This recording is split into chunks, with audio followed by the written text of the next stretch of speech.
3 minutes remaining.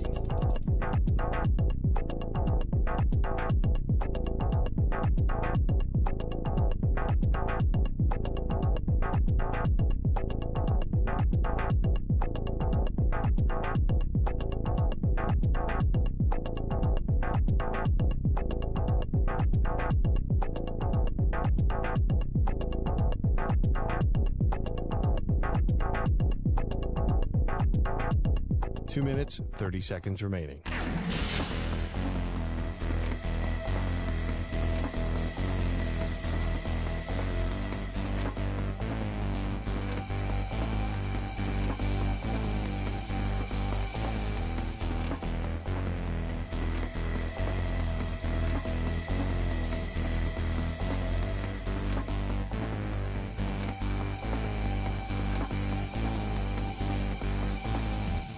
Two minutes remaining.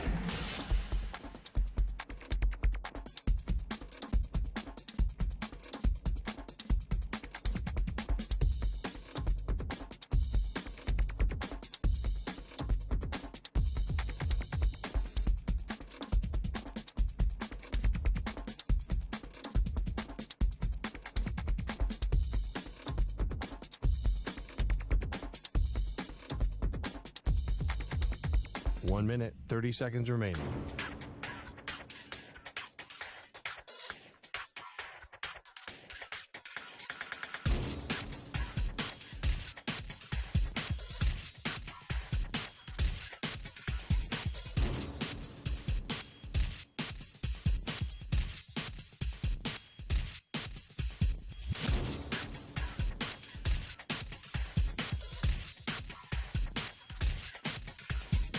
One minute remaining.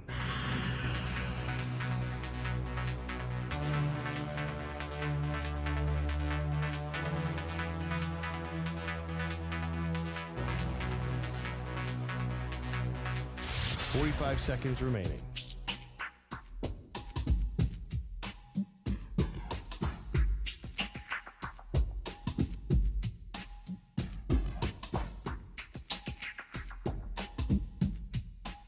Seconds remaining.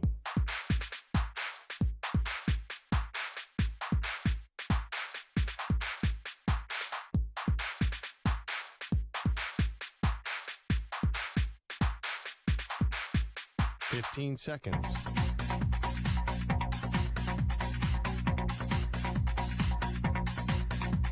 Break ends in 5 seconds.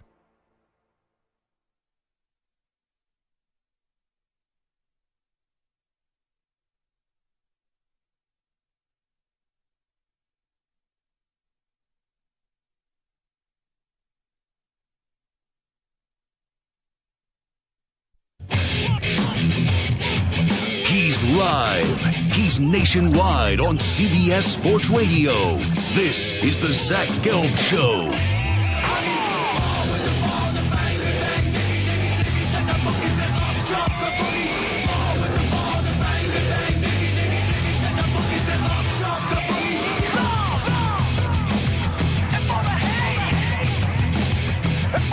Here's your host, Zach Gelb.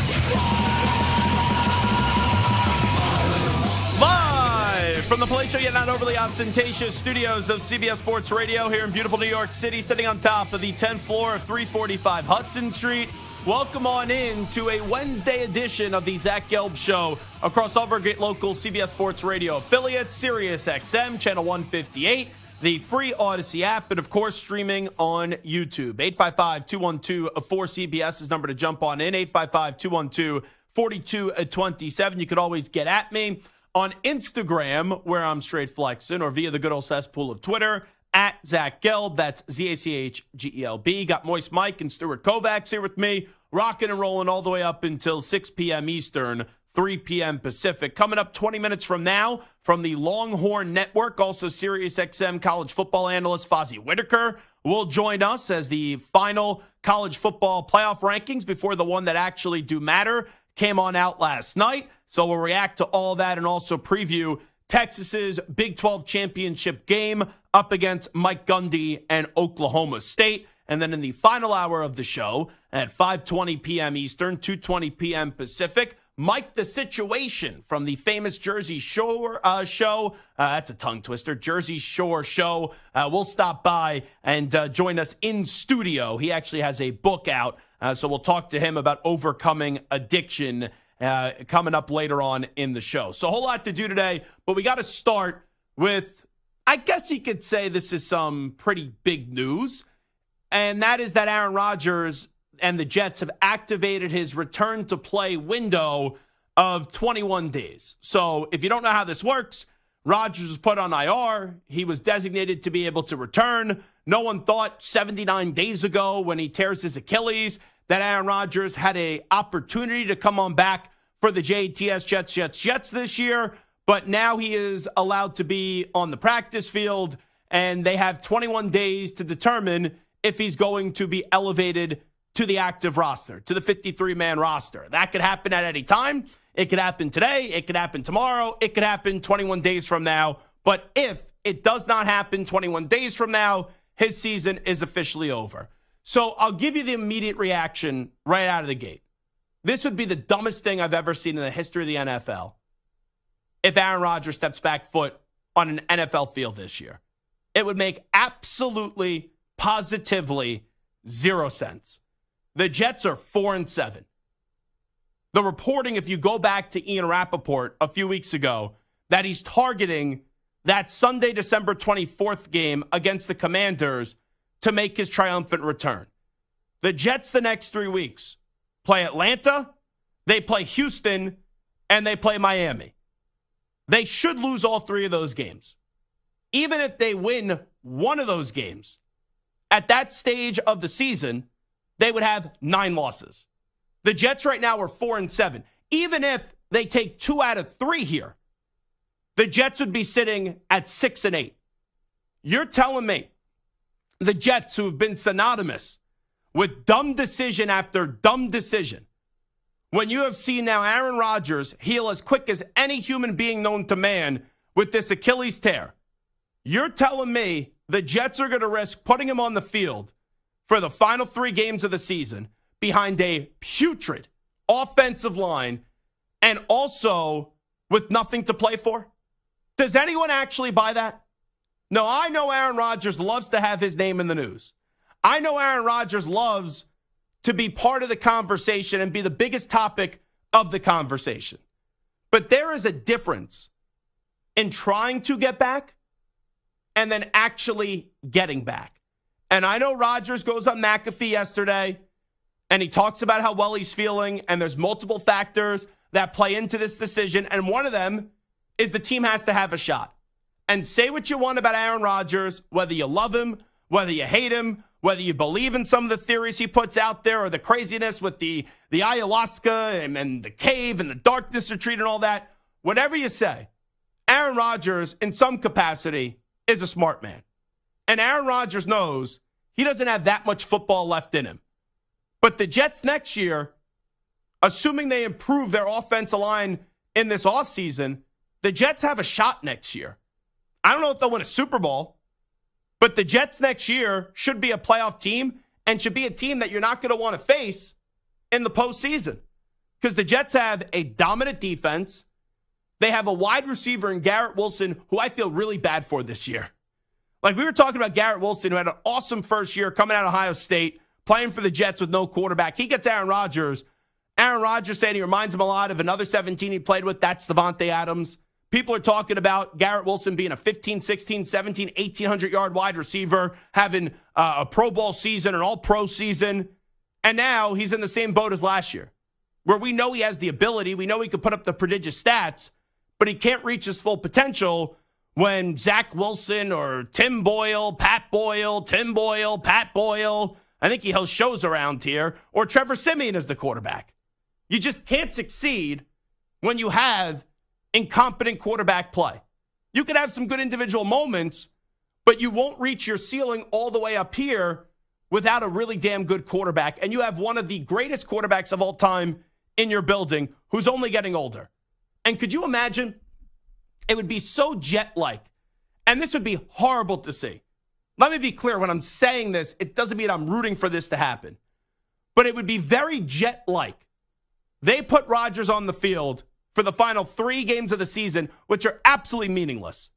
When the team's going to already have 8 or 9 losses, if not more than that. And you're going to put him on the field for the Commanders, the Browns on a short week. Remember, that's the other thing no one's talking about. He comes back for that Commanders game, plays on that Sunday. Then they play up against the Browns in Cleveland on Thursday.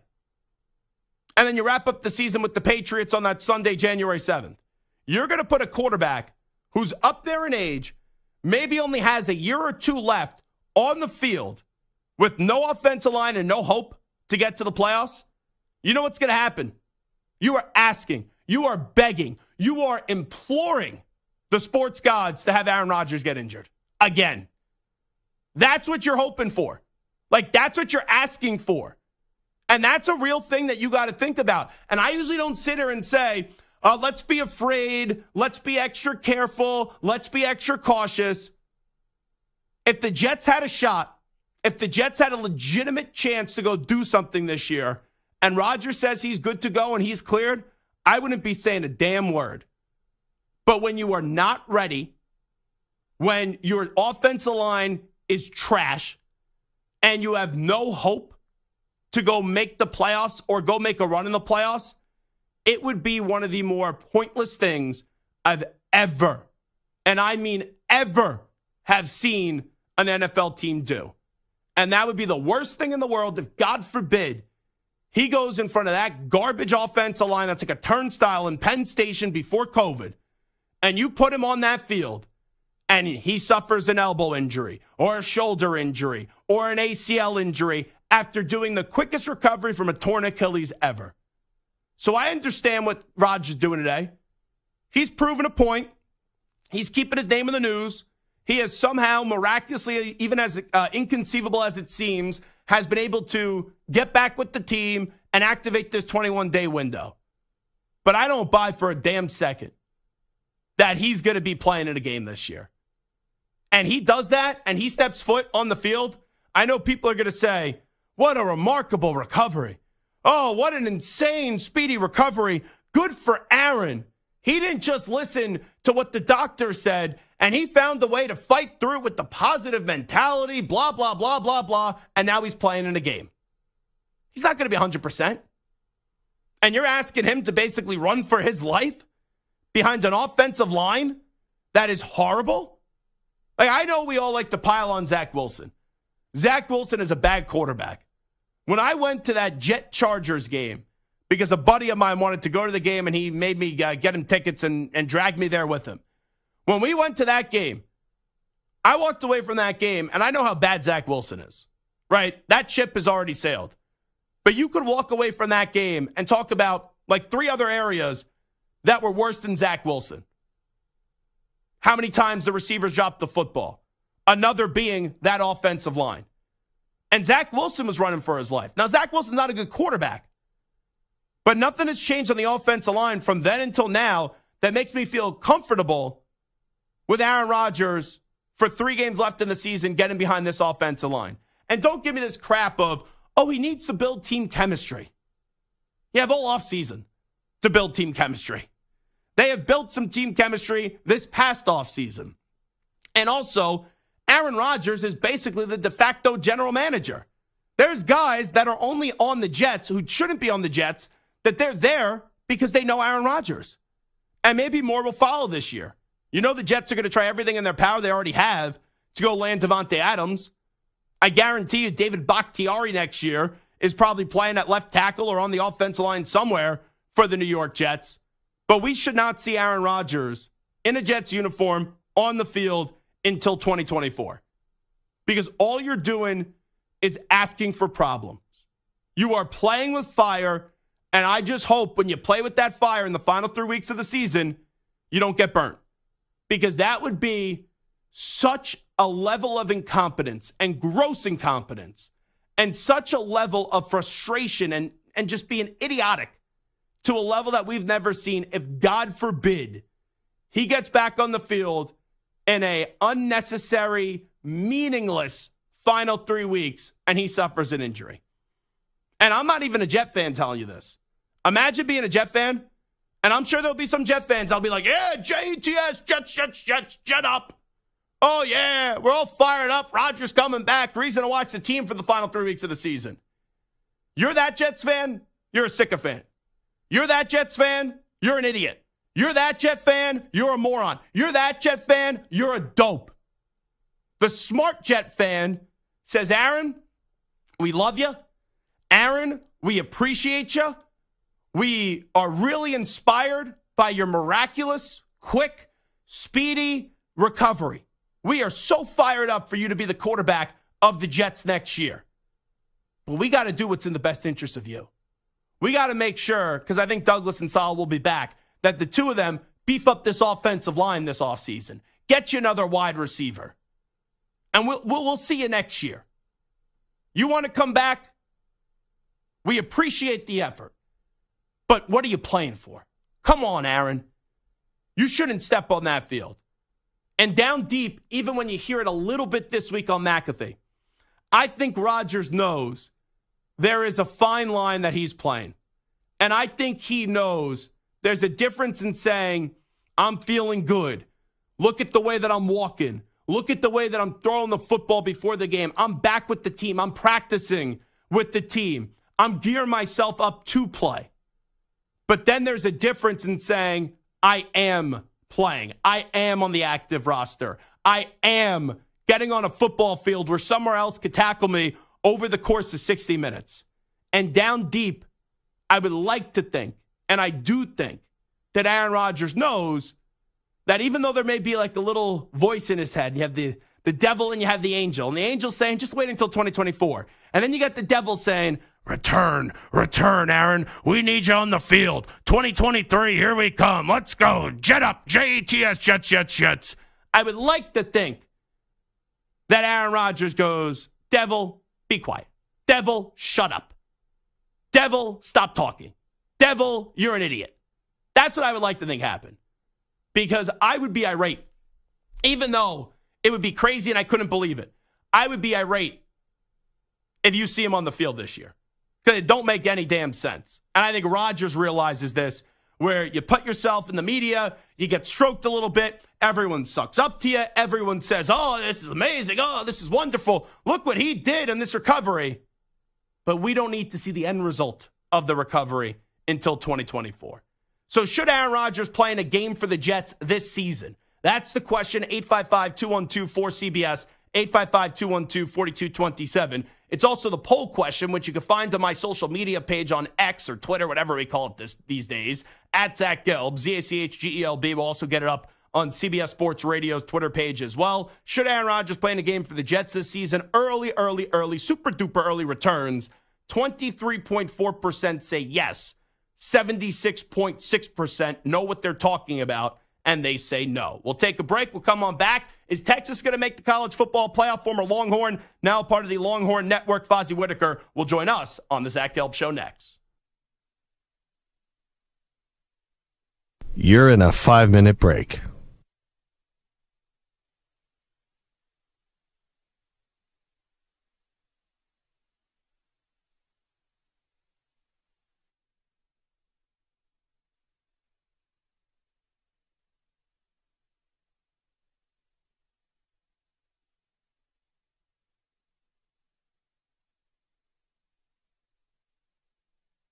Four minutes, 30 seconds remaining.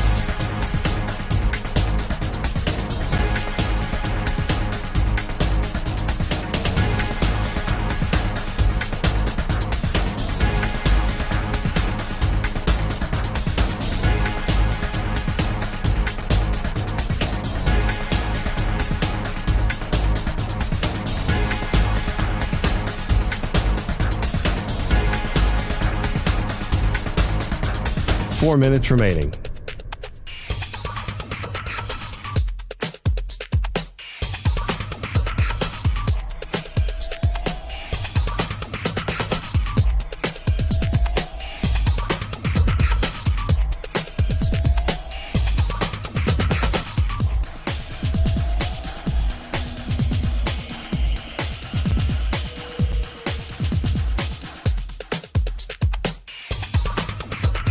Three minutes, 30 seconds remaining.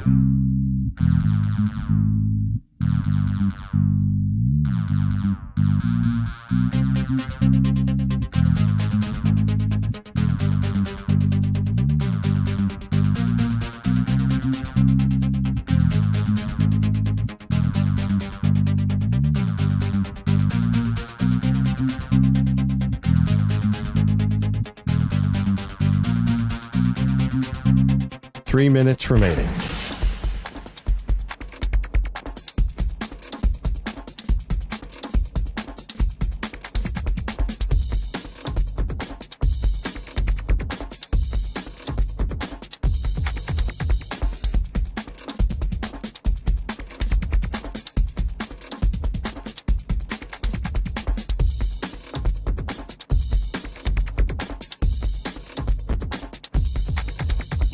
Two minutes, 30 seconds remaining.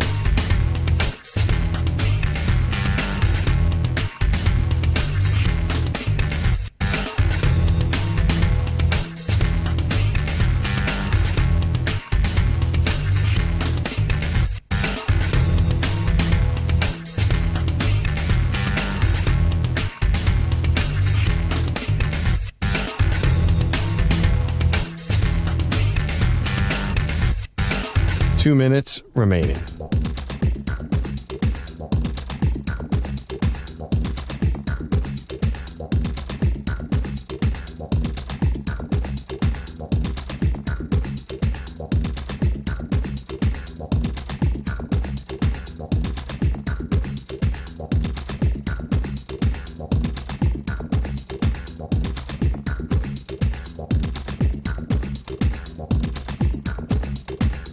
One minute, 30 seconds remaining.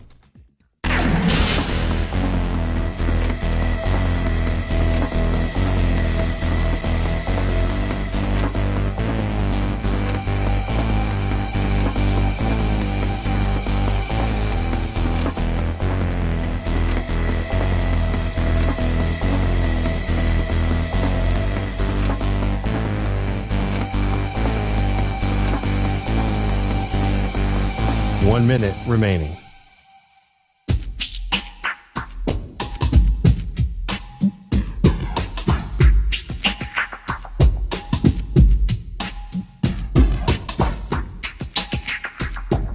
Forty-five seconds remaining.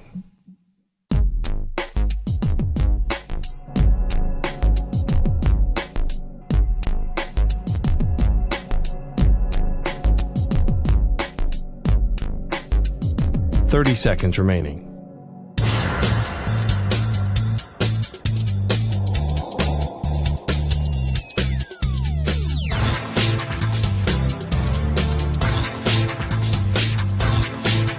Fifteen seconds.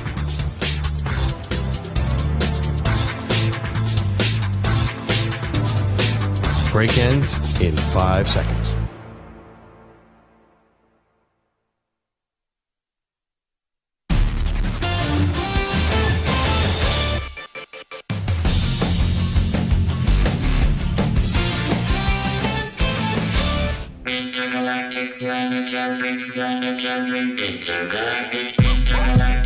Now back to the Zach Gelb Show. Conference championship weekend is almost here, and how about the Texas Longhorns? They'll play for the Big 12 championship game and then have to hope they'll get into the college football playoff, because who the heck knows what's going to happen to determine who will be the final four teams. Let's go out to the guest line right now and welcome in a Longhorn. He's a part of the Longhorn Network and is also a phenomenal analyst for SiriusXM, and that's my man, Fozzy Whittaker. Fozzy, always great to see you. Appreciate the time. How you been? Man, I've been well, Zach. I appreciate the opportunity to be on. I'm kind of in a weird little room right now, so if I echo, don't blame me because I'm trying to figure it out myself. But, man, I've been great. Longhorn's been winning, so that's been making me feel better as is as well. We were all trying to figure out what this team was going to be this year. I picked them to win the Big 12 before the start of the season. A lot of people were a little skeptical if Texas would match the hype that was surrounding this team. To now be in the Big 12 championship game, be a big favorite up against Oklahoma State. Just what's been the vibe around the team following it throughout the entire season? Well, I think skepticism was the right word whenever you start talking about what this Texas team has been really over the past decade, right? You look at the Charlie Strong era, obviously the end of the Matt Brown era, even before that. But Charlie Strong, And then you go into the Tom Herman era. And then even the first season for Steve Sarkisian, 5-7, and last year, 8-5, skepticism was always apparent. And Texas fans have been down this road every single season. They find a way to get up before the season starts. They experience some wins, and all of a sudden, everybody wants to hit the we're back conversation, right? We've heard that time and time again, and everybody wants to say, okay, this Texas team does look good. And then all of a sudden they stumble, lose to an Oklahoma State, or they lose to a Kansas State, or lose to Iowa State, lose to Baylor, whatever the case may be. Insert Big 12 team where Texas has lost and stumbled along the way. And then ultimately that's kind of defined who Texas was as a program over the past 12, 13 years. And you look at where this Texas team started off, the expectation that you mentioned, first time being ranked by the preseason media poll as the number one team in the conference since 2009, whenever they actually won it. And it was a little bit of a different hype surrounding this Texas team, right? You got one of the best quarterbacks that came in from Ohio State, transfer last year, Quinn Ewers, as an ultimate recruit, right? You had Malik Murphy, which wasn't being talked about a ton. And then you just brought in one of the youngest hotshot guys with the best smoking last name in Arch Manning coming into that staff. You look at that room, man, the competition was there. Then you got a guy like Xavier Worthy, he was coming back, one of the Texas's all-time leading receivers in multitude of categories. You bring in a guy like Adonai Mitchell, who's been able to perform in big-time games. And then Tavondre Sweat and Byron Murphy, the emergence of those two guys, the duo that they have on the interior defensive line. It's been unbelievable to watch the culture change, to watch the mentality shift from where Texas has been to where they are now. And it all started with Steve Sarkisian's first year and how he just kept grinding away. And you can see the same way he was grinding away at the culture and the mentality of this Texas team is the same way that skepticism kept being grounded away from a lot of Texas fans in the Austin area and across the country, right? It started scooping away, all right? You beat some of your old Big 12 rivals, some of your Big 12 foes, Baylor, right? Baylor's had your number a couple of seasons ago. You beat them. Kansas State has had their number. You beat them. You look at Kansas. They beat them 2 years ago, right? Kansas beating Texas, all right? You finally avenged that loss. You look at Iowa State. Iowa State has had their number a couple of times as well, and Texas avenges that loss. And you look at who they are right now and the opportunity that they have in the Big 12 championship game to play against Oklahoma State, who's also generally has had Texas number over the past decade. And it sets up like a poetic justice type of matchup. It almost looks like it's a reality TV show, the way that it's playing out. But Steve Sarkisian has this team believing, and ultimately that belief has spread into the Austin area and Texas fans alike as they're sitting 11-1, haven't been in this position in a very long time. Fozzy Whittaker here with us. Where's your confidence level that they won't stumble this weekend up against Gundy's Oklahoma State team? My confidence level is sitting pretty high. I know Mike Gundy and that Oklahoma State football team, they're a good team, right? They've experienced some adversity early on, losing back-to-back games against South Alabama and then losing against Iowa State. And then they found a way to just win. And by any means necessary, they were able to put it together. You got the nation's leading rusher, Ollie Gordon II, playing at an inhumane type of level right now. Like, he is not human.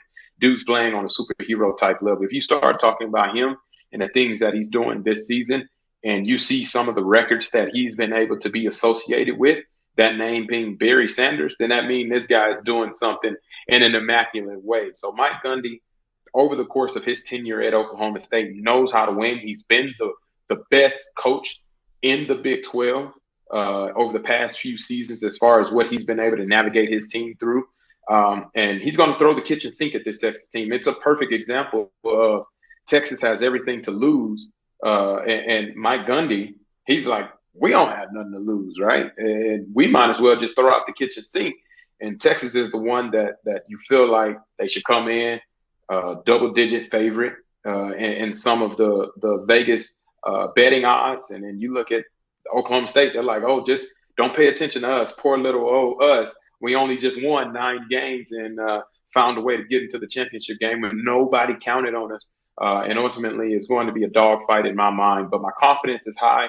The way Steve Sarkisian has gotten this team to be able to rally from some of the deficits that they were facing, some of the adversity that this Texas team has gone through winning the close games, finding a way to win. That had been the Achilles heel. It was like Texas would get up and then somehow they would squander the lead and find a way to lose, right? Or Texas would start off slow and then ultimately not make a play at the end of the game that resulted in another loss.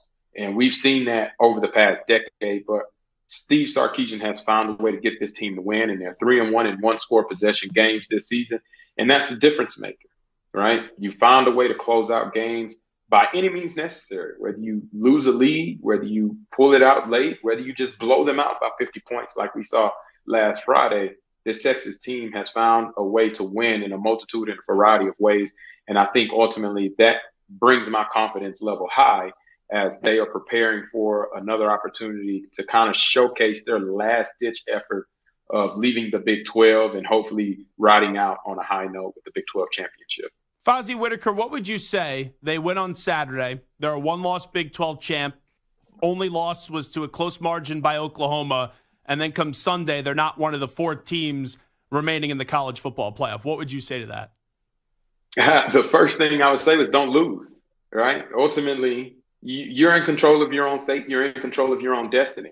And there are a lot of Texas fans that probably don't want to hear that. And I understand. But if they win, do you think they're automatically in? Single losses. No, not at all.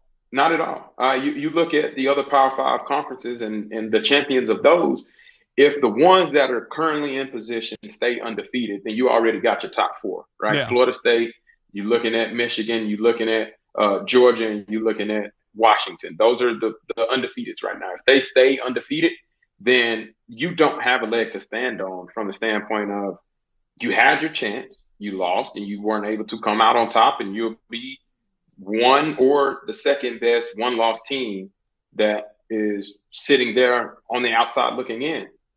If we go over all the other different scenarios, you could probably look at the one that's probably most straightforward for most Texas fans to believe and could possibly happen is Texas fans got to be Louisville fans right now. They pulling out all the Lamar Jackson jerseys. They're pulling out everything that they can. Go Cardinals, whatever you want to say. That's what Texas fans are saying. They need them to upset Florida State. And ultimately, I think that's the cleanest path to allow Texas to be one of the 4 teams to compete for the national championship by making the CFP in those top 4. You kind of believe that a Pac-12 team is going to get in. They've been ranked. Both of those teams have been ranked ahead of Texas all season long. So they'll probably stay there. Same way with the SEC, right? You got to believe that Georgia is going to stay there. If Alabama wins, there's a different conversation. Well, that's the big one because you guys beat them by 10 points in Tuscaloosa. And this is what I'll say, Fozzy Whittaker. I understand right now it's Texas 7, Alabama 8. You know this. Alabama's a one-loss SEC champ. I have a tough time seeing the committee leaving them out, and this could be some real chaos that happens. They wouldn't leave them out. You know, I think, and this is probably a crazy scenario, but I think it'd be more likely to happen that Georgia would be left out, as crazy as it seems, as a one-loss non-conference champion versus Texas. And I could see a pathway where Texas and Alabama get into the playoffs with the one loss, even though Georgia only faced the one loss in the conference championship game. So I could see a pathway there. Michigan, Iowa, I don't expect much to happen there.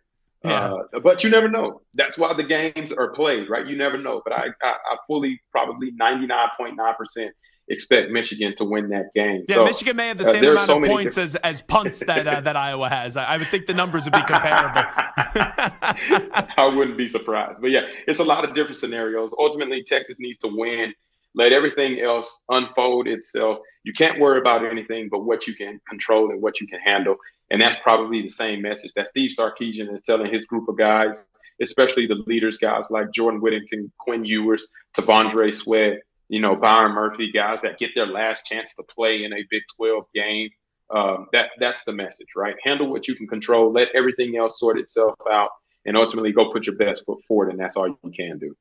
Taking the Longhorn hat off, Fozzy Whittaker, you got to tell me who you think the 4 teams are remaining on Sunday. Who do you think gets the invite? I ultimately think it'll be Georgia, still staying at number 1. I think it'll be Michigan at number 2. I think it'll be Florida State as the third unbeaten at number 3. This is where it gets tricky, right? The Washington-Oregon game, it can go either way. And I know the point spread is way high in Oregon's favor, but I just cannot take out of my mind that these two teams have played. Also, Washington has found a way to win gritty games. Now, it's not the way that you want to. Oregon's been unblemished since their loss to Washington. They've looked really good. I'm not taking that away.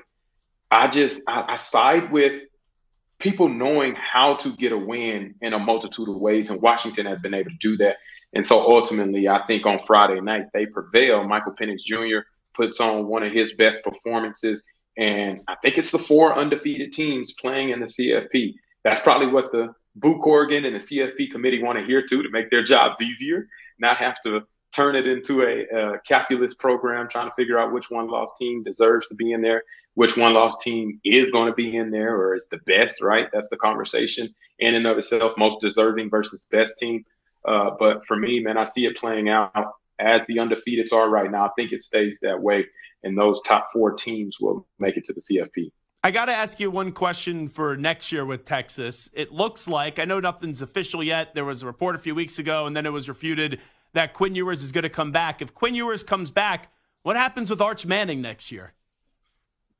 I think Arch Manning still stays. The reason why is because everything that I've seen of him, everything that I've heard of him is it's okay to continue to get better while you're not necessarily the starter.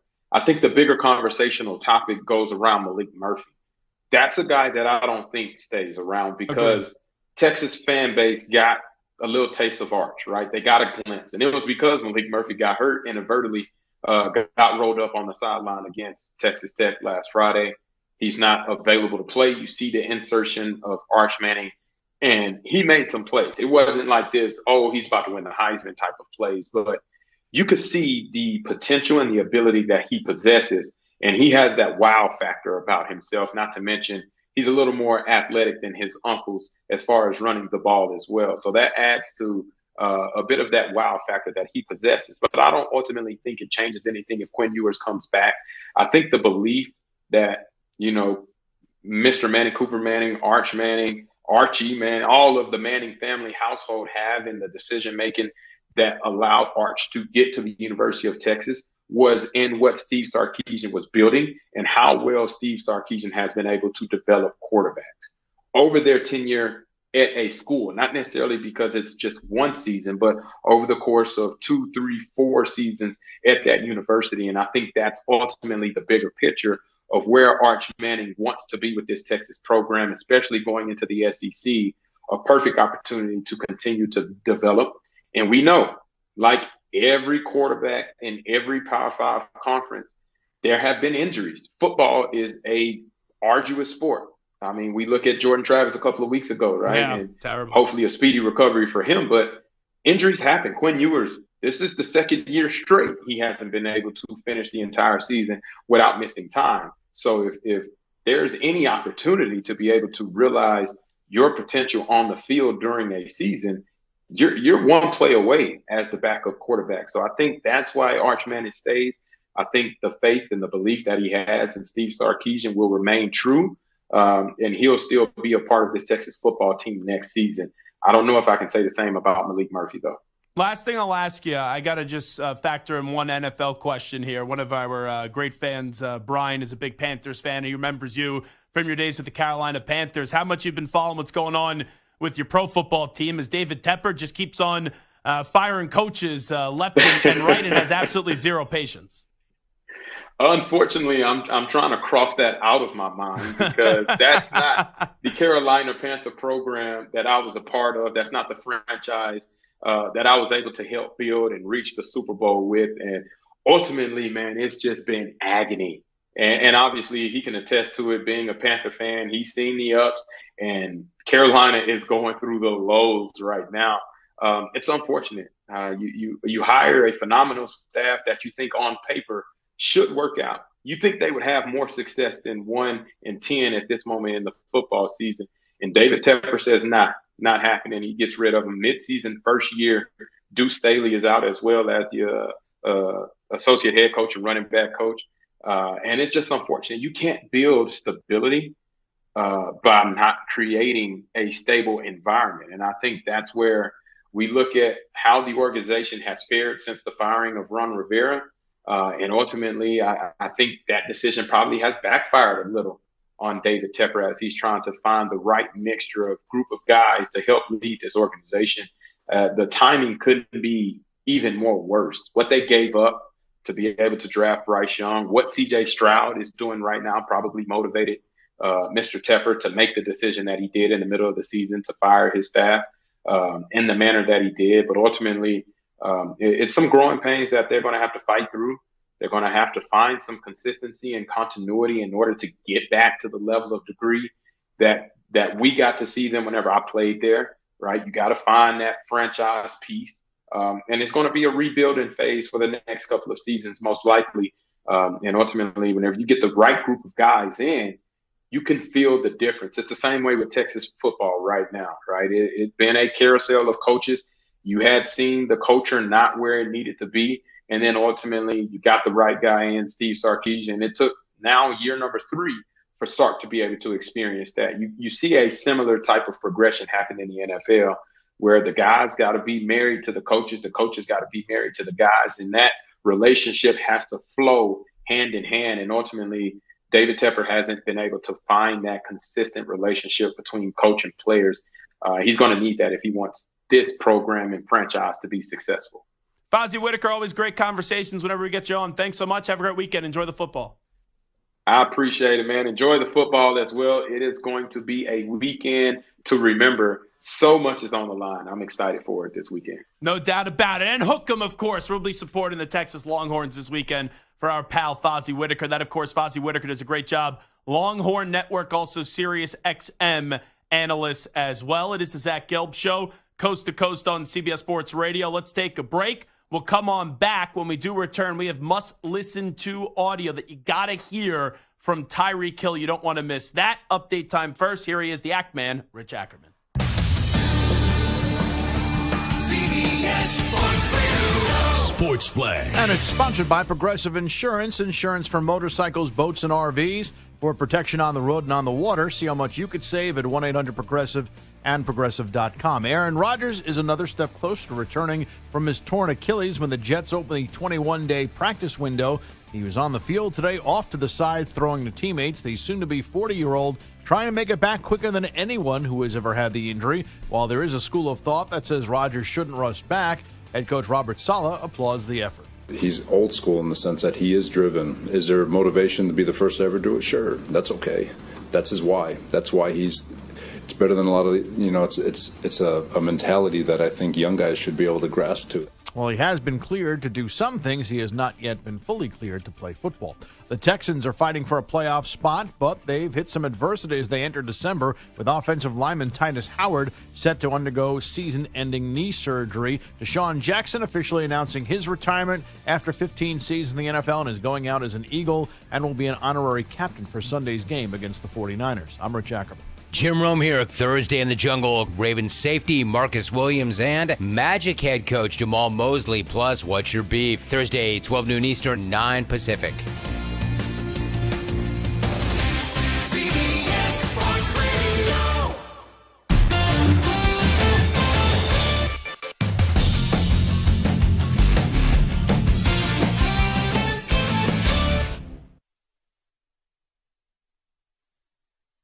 You're in a 5-minute break.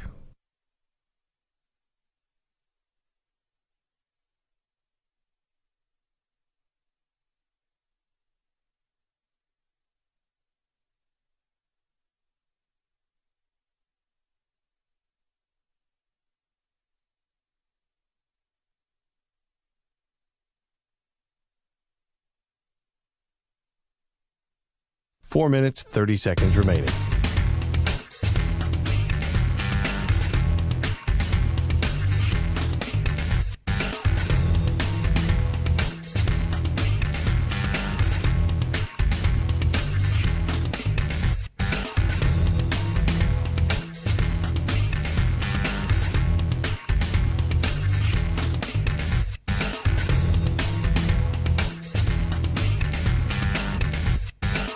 4 minutes remaining.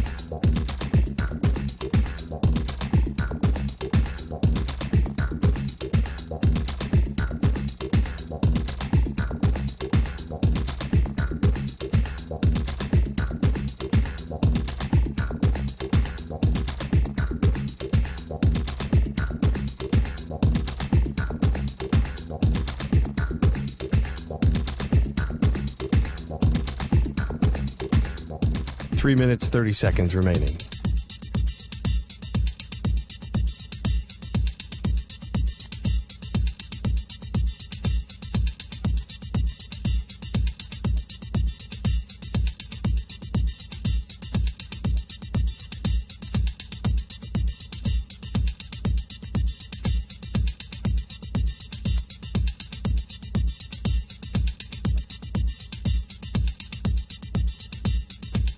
Three minutes remaining.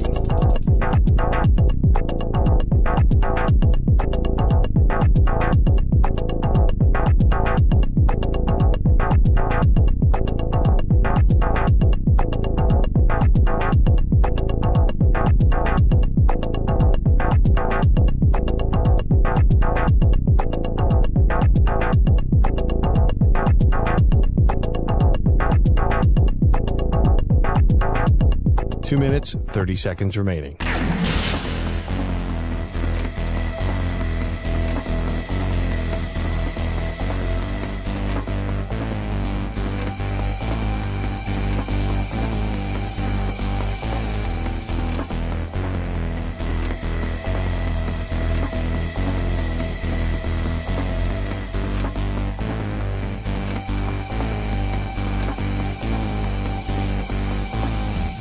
Two minutes remaining.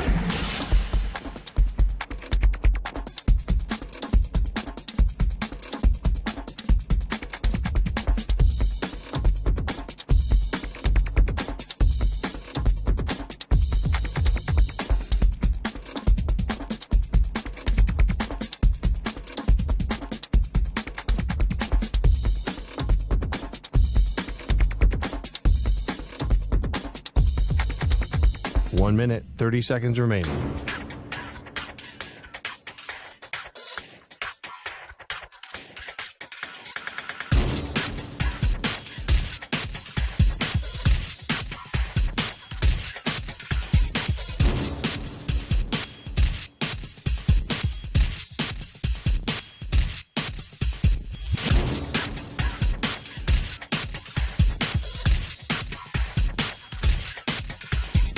One minute remaining.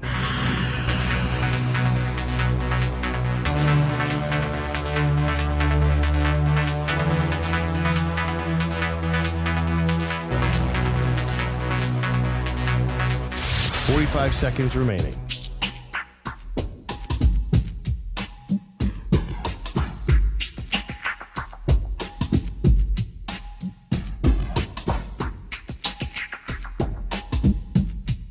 Thirty seconds remaining.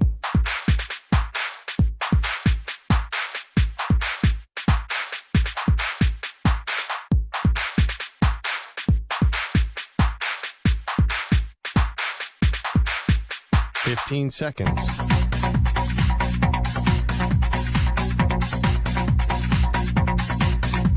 Break ends in 5 seconds.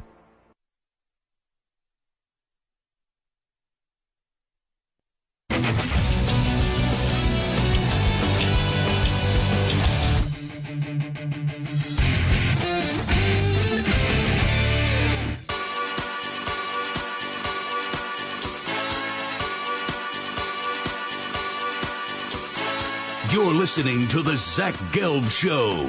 Now, with Georgia doing this 2 years in a row and Alabama missing the college football playoff outright this year, until someone takes down Georgia in the college football playoff with the machine that Kirby Smart has built in Athens, Georgia, I think you'd be foolish to pick against Georgia. Here's Zach Gelb.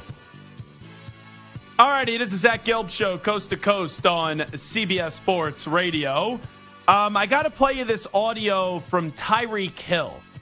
You're going to hear it, and you're going to say, huh? Like, really? He just said this? But this is Tyreek Hill on CBS Sports Network when he was asked, can the Miami Dolphins win the Super Bowl? Of course, man. We got the perfect team to do it. Like, the way we practice, like the way we play for one another is something that I've never seen before in a team. Like, I won a Super Bowl, and I feel like this is probably the better team than when we won a Super Bowl back when I was on KC. Really? Ay.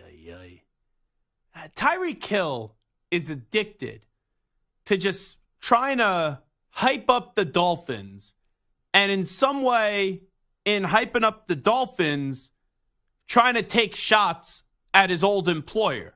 But it's funny, when Tyreek Hill saw Andy Reid on the field before the Dolphins-Chiefs game in Germany, it was all like, smoochy, Andy Reid, you're the greatest. Thanks so much for giving me the opportunity and standing by me, blah, blah, blah, blah, blah. 15, I love you, all that stuff. So it first started with Tyreek Hill when he first got to the Miami Dolphins. And part of it, I think, was being a good teammate. Like, that's the irony of it. But you could be a good teammate and not say something that's unnecessary or say something that's ridiculous when he was saying, Tua Tagovailoa is the most accurate quarterback that I've ever played with. And I'm like, really? Like, I don't care what the stats say. If that's the big feather in the cap for Tua Tagovailoa up against Mahomes, is that Tyreek Hill says, you're more accurate than my old quarterback? All right, you want to make that comment? Fine. And he didn't say that Tua was better than Mahomes. He just said he was more accurate. But what does that mean when we all know if you shoot Tyreek Hill up with truth serum and say, which quarterback would you rather play with? He would say Patrick Mahomes in a second compared to Tua Tagovailoa.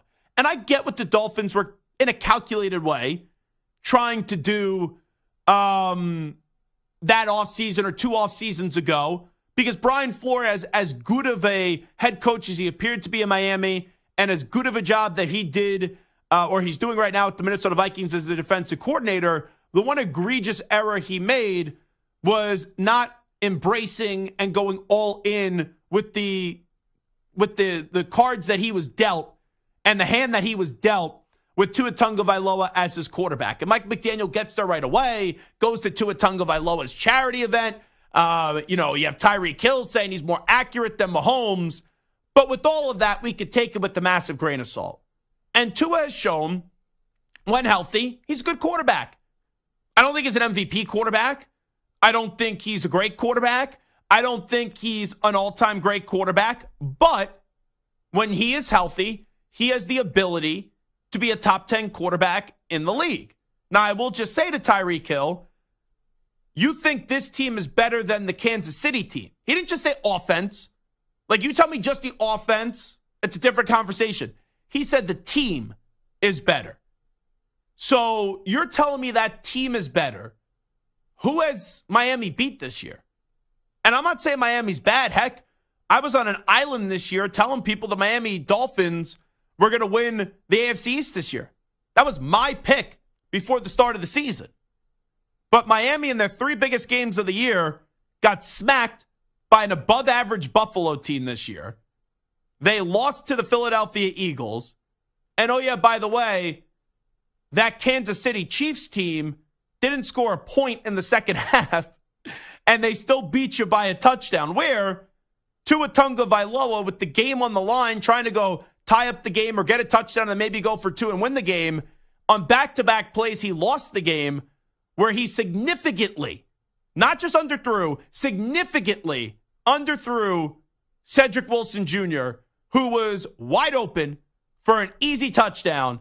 And I think I said, I got on the air the next day, I remember, and said, that ball was like 5 yards short. And then Santa's like, what are you talking about? It was like 10, 15 yards short.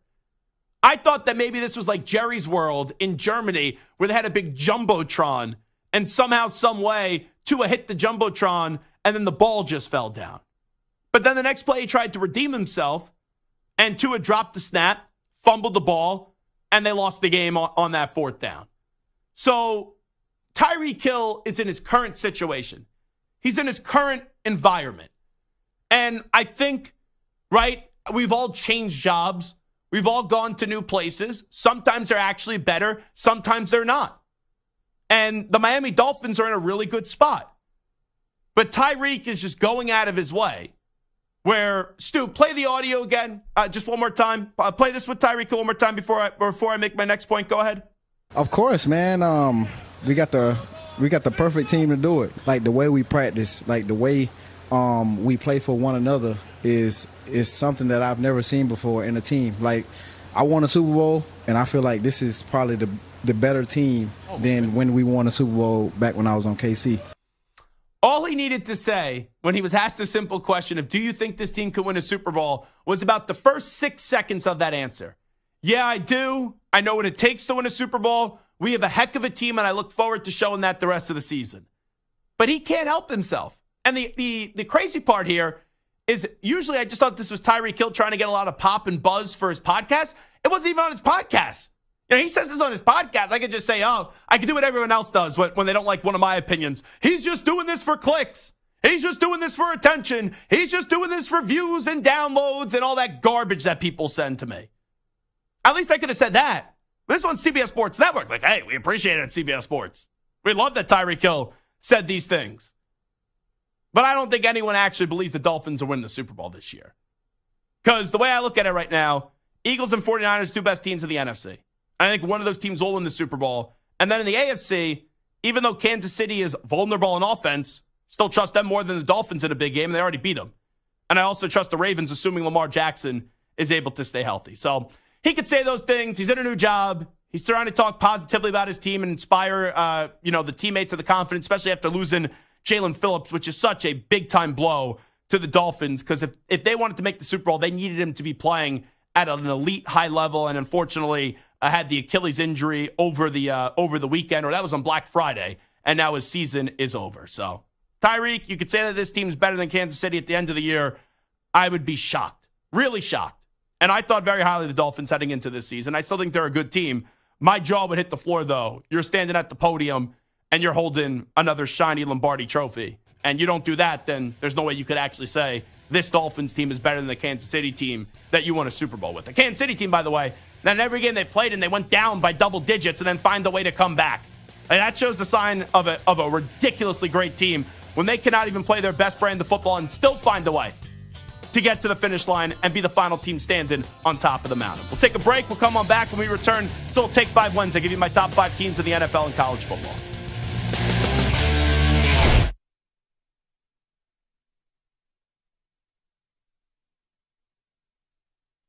You're in a 5-minute break.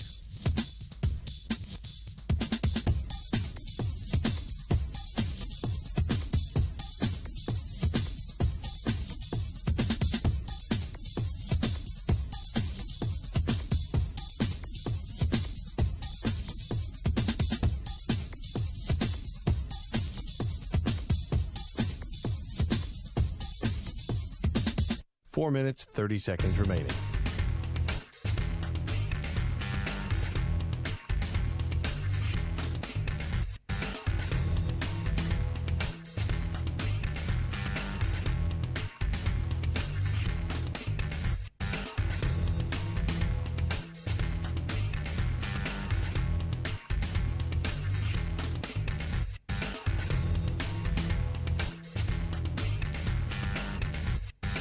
Four minutes remaining.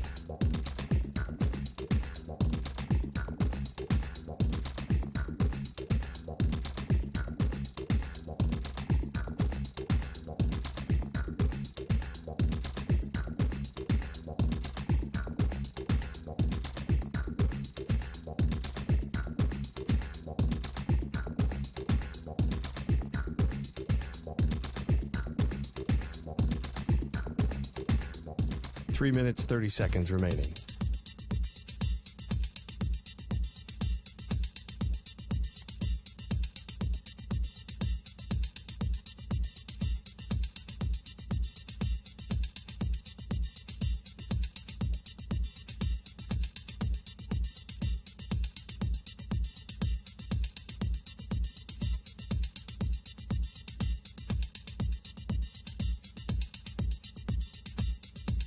3 minutes remaining.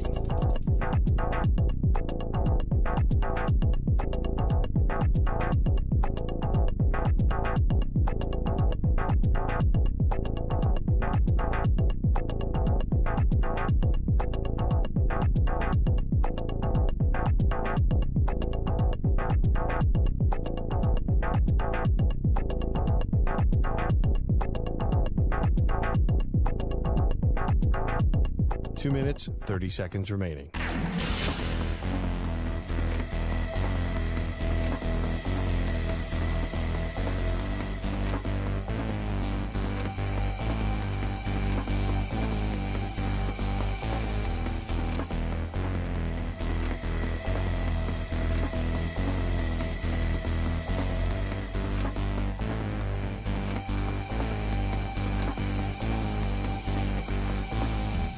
Two minutes remaining.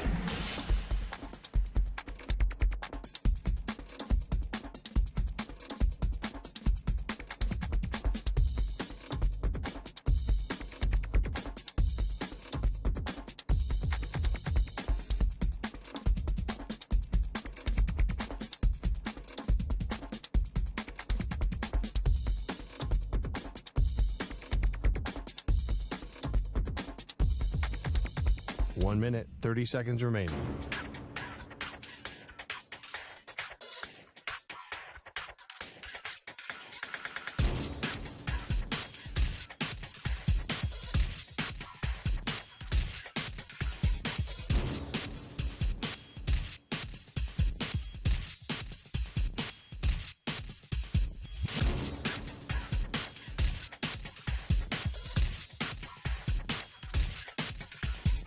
One minute remaining.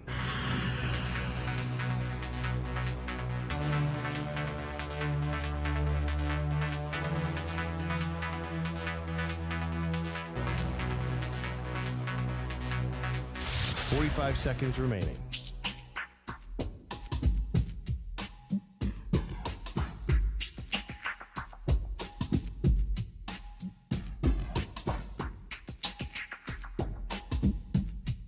Thirty seconds remaining.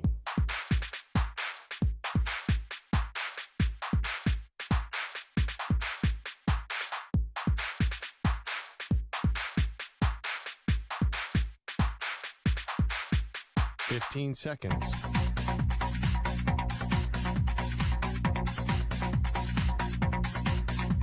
Break ends in 5 seconds.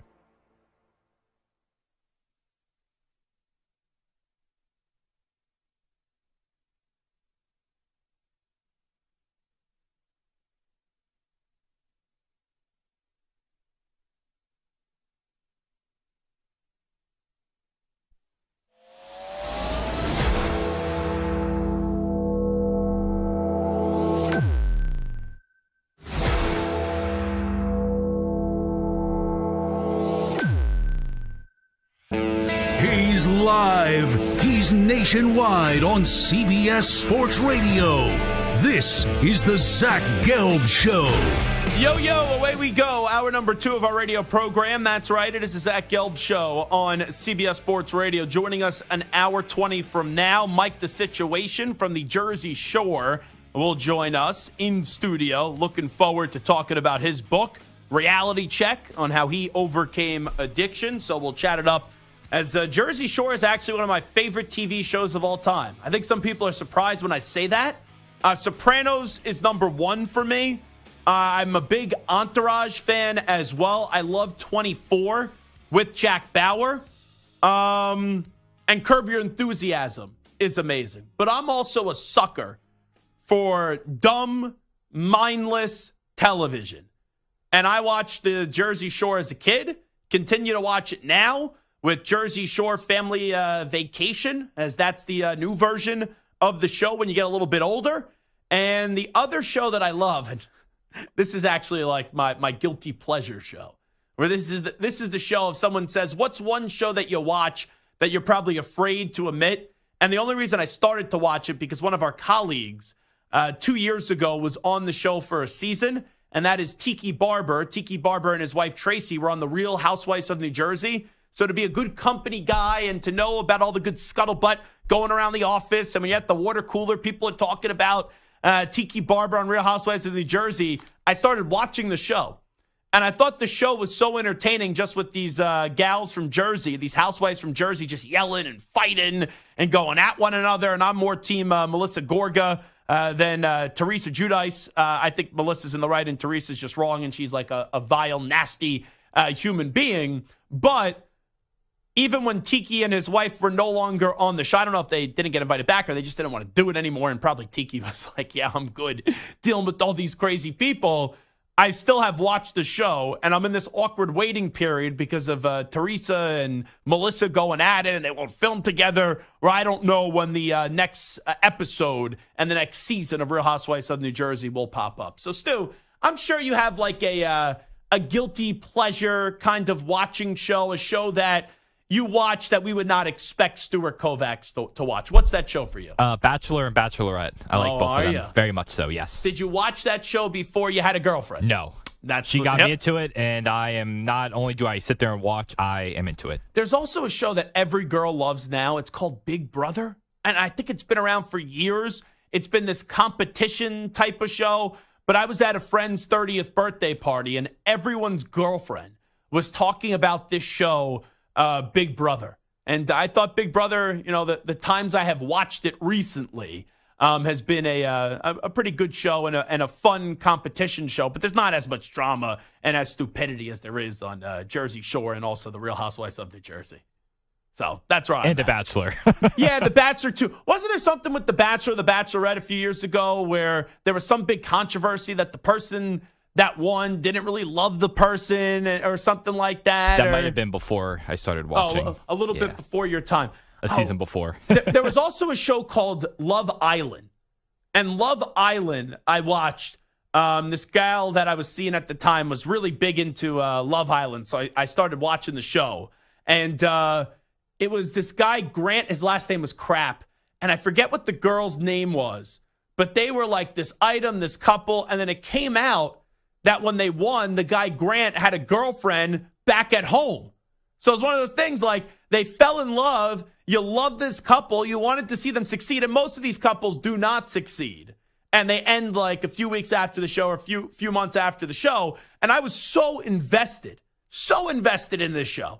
Like, I love this show. The show was awesome. It was wonderful. And it was a big-time commitment. There were like 30 episodes, and they were an hour each. And then you find out, like a week after, that this guy had a girlfriend back at home. And I got so obsessed with the show because I watched the reunions and all that. But then they did interviews and as well with like foreign radio stations and things like that. I'd be watching the interviews, and then there would be like tell-all interviews coming out and things like that. And it ended up being a big farce. The girl's name was Taylor. That was the girl. It was Taylor and Grant Crap. And I think Taylor now is married and has a kid or is pregnant or something like that, just following her on social media. And this guy, Grant Crap, just made a crappy mood and got on the show. He won, and he got all this publicity. And little did we all know, he didn't really love this girl, Taylor. He had a girlfriend at home. So that has always made me watch this reality TV shows with a little bit of a grain of salt. I know it's kind of like wrestling, where there's a script and there's an act and something along those lines. But with that being said, you would think there would be some sense of integrity that you're going on that show to try to find some love and not actually have a girlfriend at home that was like this hidden secretive girlfriend just so you could get on the show and promote whatever crap you were trying to promote. So those are some of my guilty TV shows that I end up watching, guilty pleasure TV shows. Now, there's been other versions of Love Island and things like that, but 30 episodes, an hour long each still. That's where I drew the line in the sand. It's a big commitment. I was like, oh, you want to watch the next season? No, I'm good. Never contact me again. This has been too much of a life investment. You can watch like 10 football games in that span. Yeah. You know what I did last night? Oh, this shows you how much of a loser I am. I got home. There was nothing on television last night. And I mean nothing. And I'm not watching this in-season tournament in the NBA. I'm sorry. I can't get all excited. I'm not a cheesy radio host that gets on the air and's like, hey, did you see that great in-season tournament? Oh, it's awesome. Give us a call. Please, please, please. 855-212-4CBS. How about that in-season tournament? No, that's not me. So I saw that Fox was re-airing the game between Michigan and Ohio State, and I said, all right, I was in the stadium. Let me see how it was on television. So I spent 3 hours last night, and I was watching the game between Ohio State and Michigan. And the game was a lot closer than what I remember in the stadium. When you were watching on television. I never thought Michigan was going to lose the game until they recovered. Ohio State recovered the fumble that they had off their own catch. And then they were at the 40-something yard line, and then boom, right after that, the biggest play of the game, the interception was. It's actually crazy. The two biggest plays in that game, or two of the bigger plays in that game, both happened after long delays. When Zach, the offensive lineman, got hurt, and I hope he's all right, and he had the fractured, they had the leg injury, the tibia and fibia with the leg injury, and I was hoping that he's okay, and he got the surgery and all that, and is hoping to make a speedy recovery. But there was a long layoff there, and everyone in the stadium was chanting, "Let's go, Zach! Let's go, Zach! Let's go, Zach!" in the stadium. And my friend, who was as drunk as a skunk, starts taking out the camera and recording me. And I'm like, oh, this is just an awkward moment. This guy's down on the field injured. And my friend's laughing because they're all chanting, "Let's go, Zach!" in the stadium. And he knows what my first name is. But right after that, the next play was the Blake Corum touchdown. And then after the review of the catch and the fumble that was recovered by Ohio State, the next play was the interception to end the game by Moore for the Michigan Wolverines. So that was something that just stood out last night. All righty. Anyway, it is a Wednesday on the Zach Gelb Show on CBS Sports Radio. Let's get to a little Take 5 Wednesday. As the dust settles from last week's games, it's time to look at which teams are rising and which are falling. And there's an interception. Zach ranks his top 5 NFL and college football teams on this week's edition of Take 5, only on the Zach Gelb Show. All righty, let's start in the NFL world. I think some people are going to be surprised by this one. But welcome back to the top 5, the drama, Dallas, choking Cowboys. Because the Cowboys do what the Cowboys do. They beat up on these lowly, awful teams, and then when they play a good team, they choke. Dallas wins on Thanksgiving 45-10. The game was never a contest, and this year in the NFL, there's not a lot of great teams, and Dallas isn't a great team, but when there aren't many great teams, you could have a okay, good team sneak into the top 5, and that's what you have here with the Dallas Cowboys making an appearance in at number 5. Dallas has a great defense. Their offense is humming right now. McCarthy's a better coach than what people give him credit for. But with that being said, I still don't trust the Dallas Cowboys because in their 2 biggest games of the year, I know they played well up against Philadelphia, but Cowboys fans, you still lost.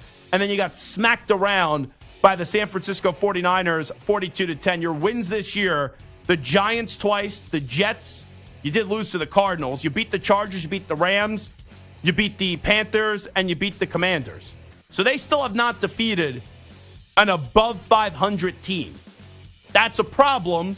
Now you got some big games coming up here. Seattle, Philadelphia, Buffalo, Miami, and Detroit and the Commanders to end the season. So you have an opportunity to prove that you belong with the big boys. But for right now, you're close, but still very far, but you're in the top 5. Number 4, it's the Kansas City. How about those Chiefs? Could have beat Philadelphia, but didn't. And then it looked like they got off to a slow start, and they were getting off to a slow start up against Stu's Raiders. Stu, I almost texted you on Sunday when I was in the press box in Philadelphia, but then I said to myself, I can't text Stu after an early Raiders lead because you probably know the Chiefs are going to come back, and I didn't want to be that guy that just texts you when something's going well and then not follow through when the game goes the other way. I didn't want to give you like any false hope. Not that I thought you were probably thinking they were going to win the game, but I don't know if maybe I text you, then you're like, oh, Zach's in on the Raiders today. Here we go. Let's go. Here comes the Raiders. And then shortly after that, the Chiefs stood up and did what they do. And we know Kansas City has a really good defense this year. I won't say great. Offensively, they're still figuring it out. I'm not going to sit here and say the Chiefs are back after putting up some points in the second half up against the Raiders. But you did have a lot of guys get on the stat sheet. And still, even with Kansas City not being this unstoppable team this year, they're still one of the best teams in the NFL. So I put them in at number 4. Going into number 3, it's the San Francisco 49ers. Big test this weekend for the 49ers. going up against the Philadelphia Eagles in what's going to be a hostile environment in South Philadelphia at Lincoln Financial Field. These two teams, they do not love each other, and there's a lot of animosity between these two teams, something that's rare now in all of sports. But the 49ers, they went through a stretch where for 3 weeks they lost games, and ever since getting healthy with Debo coming back, Trent Williams coming back, McCaffrey getting healthier, they've gone back to being this unstoppable force that we thought they were right before the start of the season. In at number 2, it is the Baltimore Ravens. I know that the Baltimore Ravens are a team where you look at them and you say, their defense is great. Offensively, how big of the impact is it going to be losing Mark Andrews? But then Lamar Jackson's just playing some really solid football right now. And there's a good case, regardless of what the numbers say. Some people don't think his numbers are good enough. But there's a good case for Lamar Jackson to win the MVP this year. So you take a glance at the Baltimore Ravens, who beat the Chargers 20-10. They got Zay Flowers in the end zone twice, one on the ground, one through the air. You just got to find one of those weapons to break out each and every week. And you got a good chance as long as the Great 8 does stay healthy. And then at number 1, it's the Philadelphia Eagles. They keep on playing these close games, but they keep on winning. They are 10-1, and now it's the biggest game of their season up against the San Francisco 49ers. So I put the Cowboys in at 5, the Chiefs at 4, the 49ers in at 3, the Ravens just in front of them at 2, and then the EAGLES Eagles in at number 1. Stuart Kovacs, speak now or forever hold your peace. What about a team that is 8-3, but maybe hasn't beaten a lot of the good teams they've played, the Miami Dolphins? Well, you just said it. They're a really damn good team. I think they are not as complete as the Dallas Cowboys, so I judge them on who the 5th team is. Cowboys and Dolphins are similar because they both beat up on the bad teams. They can't beat the great teams. I think the Dallas defense is better than the Miami defense, especially with the Phillips injury now, which is a big loss for them. So that's why the Dolphins are on the outside looking in. Another 8-3 team in the AFC, the Jacksonville Jaguars. Picking up momentum, picking up steam. I'm still concerned, though, in their 2 biggest games of the season, and it was a good win for them up against the Texans, even though they almost blew it at the end of that game. Was a ball just clearing the crossbar away from going to overtime. But for Jacksonville, it wasn't that they didn't just show up or they lost the game up against Kansas City or up against the 49ers. It was their offense put up 9 points and 3 points in those games. So I think they're a good team, but I'm still concerned about what they do in a big spot. Because it's one thing to, lose a big game, but to not have your offense show up at all is a problem. But I will say, you look at last week when they won a game, Josh Allen this year in these big games on the defensive side of the ball shows up. He had 2 games earlier in the season with 3 sacks each, and over the weekend he had 2.5 sacks. And then finally in the NFC, a team that had a struggle last Thursday on Thanksgiving, the Detroit Lions. Yeah. I hate to say it. 2 weeks ago, they were lucky to come back against the Chicago Bears. They were never in control up against the Green Bay Packers. I still think the Lions are a damn good team, but I'm reevaluating them. Where last week I said they were the 3rd best team in the AFC, now I got to go with the drama Dallas choking Cowboys. So, Dan Campbell, you won earlier in the week when you were basically saying turkey's overrated and you don't do turkey on Thanksgiving, but then you lost on Thanksgiving. And you did a disservice to all of us turkey truthers, just telling you that turkey isn't all that good because we needed to go praise one of our guys and go get a victory on Thanksgiving, but you weren't able to do that on what they call Turkey Day. All righty, let's go to college football. In at number 5, it's the Texas Longhorns. They went into Tuscaloosa in week 2. They beat Alabama by 10 points. They only have 1 loss on the season. It was a close one to Oklahoma. They'll play for the Big 12 championship game up against Oklahoma State on Saturday. 4, this may be the hottest team in the country, and they do have a loss to their resume. And they lost to Washington. But ever since losing to Washington, Oregon has just been an absolute machine. And the coach of the Oregon Ducks, Dan Lanning, will actually join us on the show tomorrow. And Bo Nix could win the Heisman Trophy. Right now, I would say he's the favorite. In at number 3, it's Washington. They keep on playing these close games, but they keep on winning them. Kalen DeBoer is one of the finest coaches in the country, and this Michael Penix Jr. story has been phenomenal, where he was at Indiana and what he's been able to do the last 2 years at Washington. In at number 2, it is the Michigan Wolverines. I told you all throughout the year, I'm actually annoyed with myself. I didn't put Ohio State in the top 5 outside of the first week or 2 of the season until last week where I said, okay, I'll put them in the top 5 begrudgingly, and I put them in at 5. But all throughout the year, Michael Fry was in on the chat on YouTube, and he was like, oh, you're being disrespectful to the Ohio State Buckeyes. And I said, Mike, I love you. Thank you for listening to the show every day. But you know it and I know it. In a big game, you're going to have Kyle McCord and Crying Day come up small. And that's what happened. Because Kyle McCord had 2 just egregious interceptions in the game. And the difference between Michigan and Notre Dame, where the 2 opponents were for Ohio State, Notre Dame drops that football that should have been a pick, and where you should have had your first loss of the season. Michigan does not. And Michigan didn't even play all that great up against Ohio State. And for the most part, they were still in control of that game. And they never allowed Ohio State to have the lead in that contest. And in number 1, it's the Georgia Bulldogs. And I don't think much else needs to be said. Back-to-back national champs, and they're still undefeated. So Texas in at 5, Oregon 4, Washington 3, Michigan 2, and Georgia in at 1.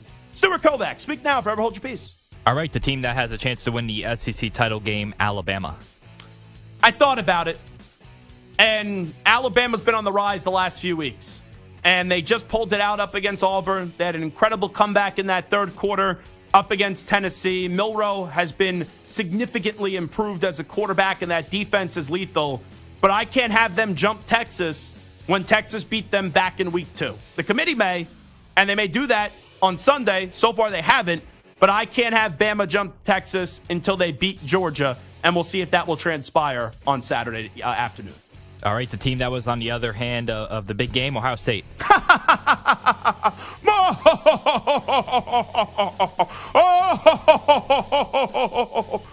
Go a little Dr. Evil on you. Kyle McCord and Ryan Day. That's why they're not in the top 5. And if it took me so long to put them in the top 5, and then they lose the 1 week I finally put them in the top 5, don't let the door hit you where the good Lord split you. And if those folks from Ohio State find a way to back their way into the college football playoff, which we'll get to coming up later this year, they should refuse the invite to the Final Four. Man, 3 years in a row, after all that smack talking that Ryan Day did and all that crying that he did, you have now lost to Michigan. Finally? And then finally, the team that is ranked 4th in the college football playoffs, the Florida State Seminoles. Yeah, and I picked them before the year to win the ACC. I love Mike Norvell. This is going to be a tricky game. The spread's only 2.5 against Louisville. I think they're begging to take Florida State, and it wouldn't surprise me if they lose this weekend. I know that I'll say this about Florida State. They win on Saturday. You can't leave an undefeated ACC champion out of the playoff. They deserve to go in. But without having Jordan Travis, it makes me put them outside of the top 5 in these rankings for this segment. But I will say, you win this weekend, you take care of business against Louisville, you are going to get into the college football playoff, and you should. All right, that's Take 5 Wednesday on the Zach Gelb Show on CBS Sports Radio. Once again, my top 5 teams in the NFL. Dallas at 5, Kansas City in at 4, San Francisco 3, Baltimore 2, and the Eagles in at 1. In college football, Texas 5, Oregon 4, Washington 3, Michigan 2, and the Georgia Bulldogs in at number 1. We'll take a break. When we come on back, we will update you on some of the biggest stories in the world of sports with some audio. We call that segment the News Brief. You're in a 5-minute break.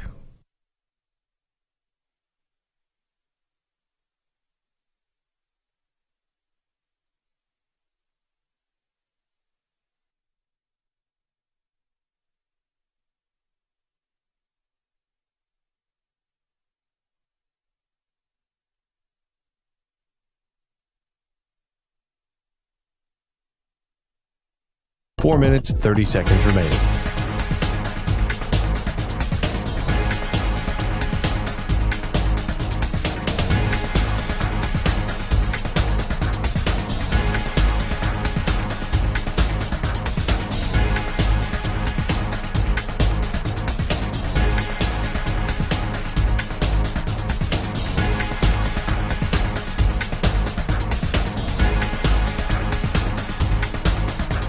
Four minutes remaining.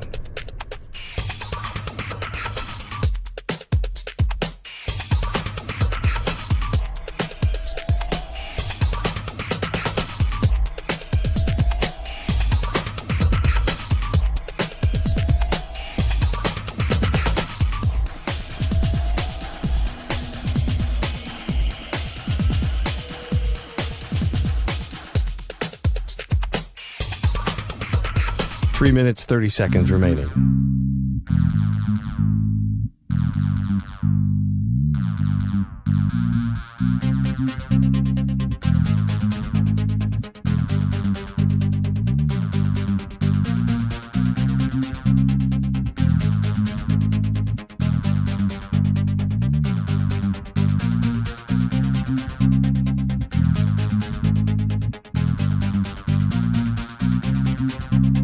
3 minutes remaining.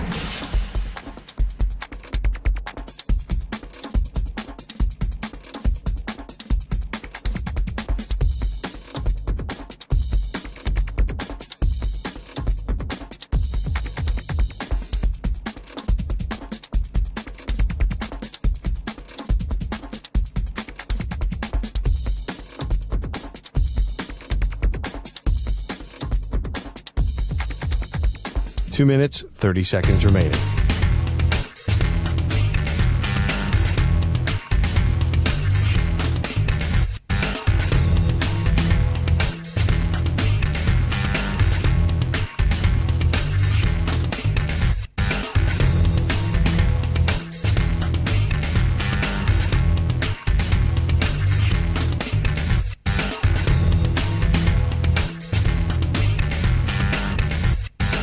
Two minutes remaining.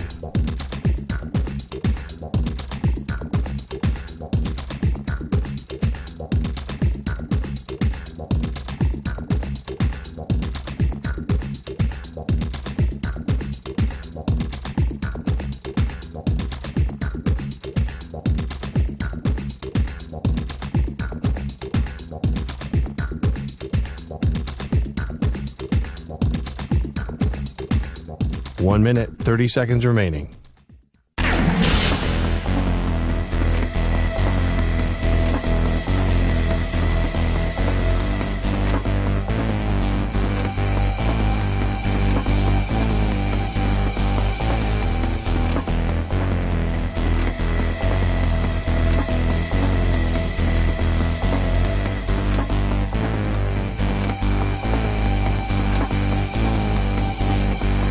One minute remaining.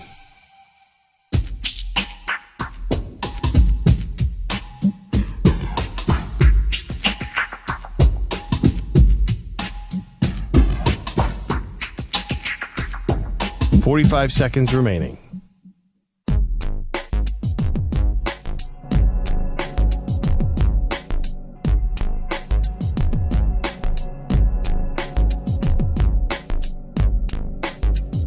$30 seconds remaining.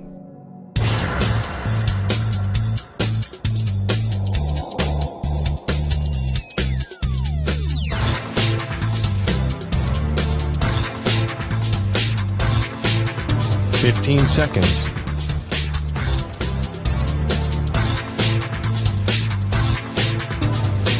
Break ends in 5 seconds.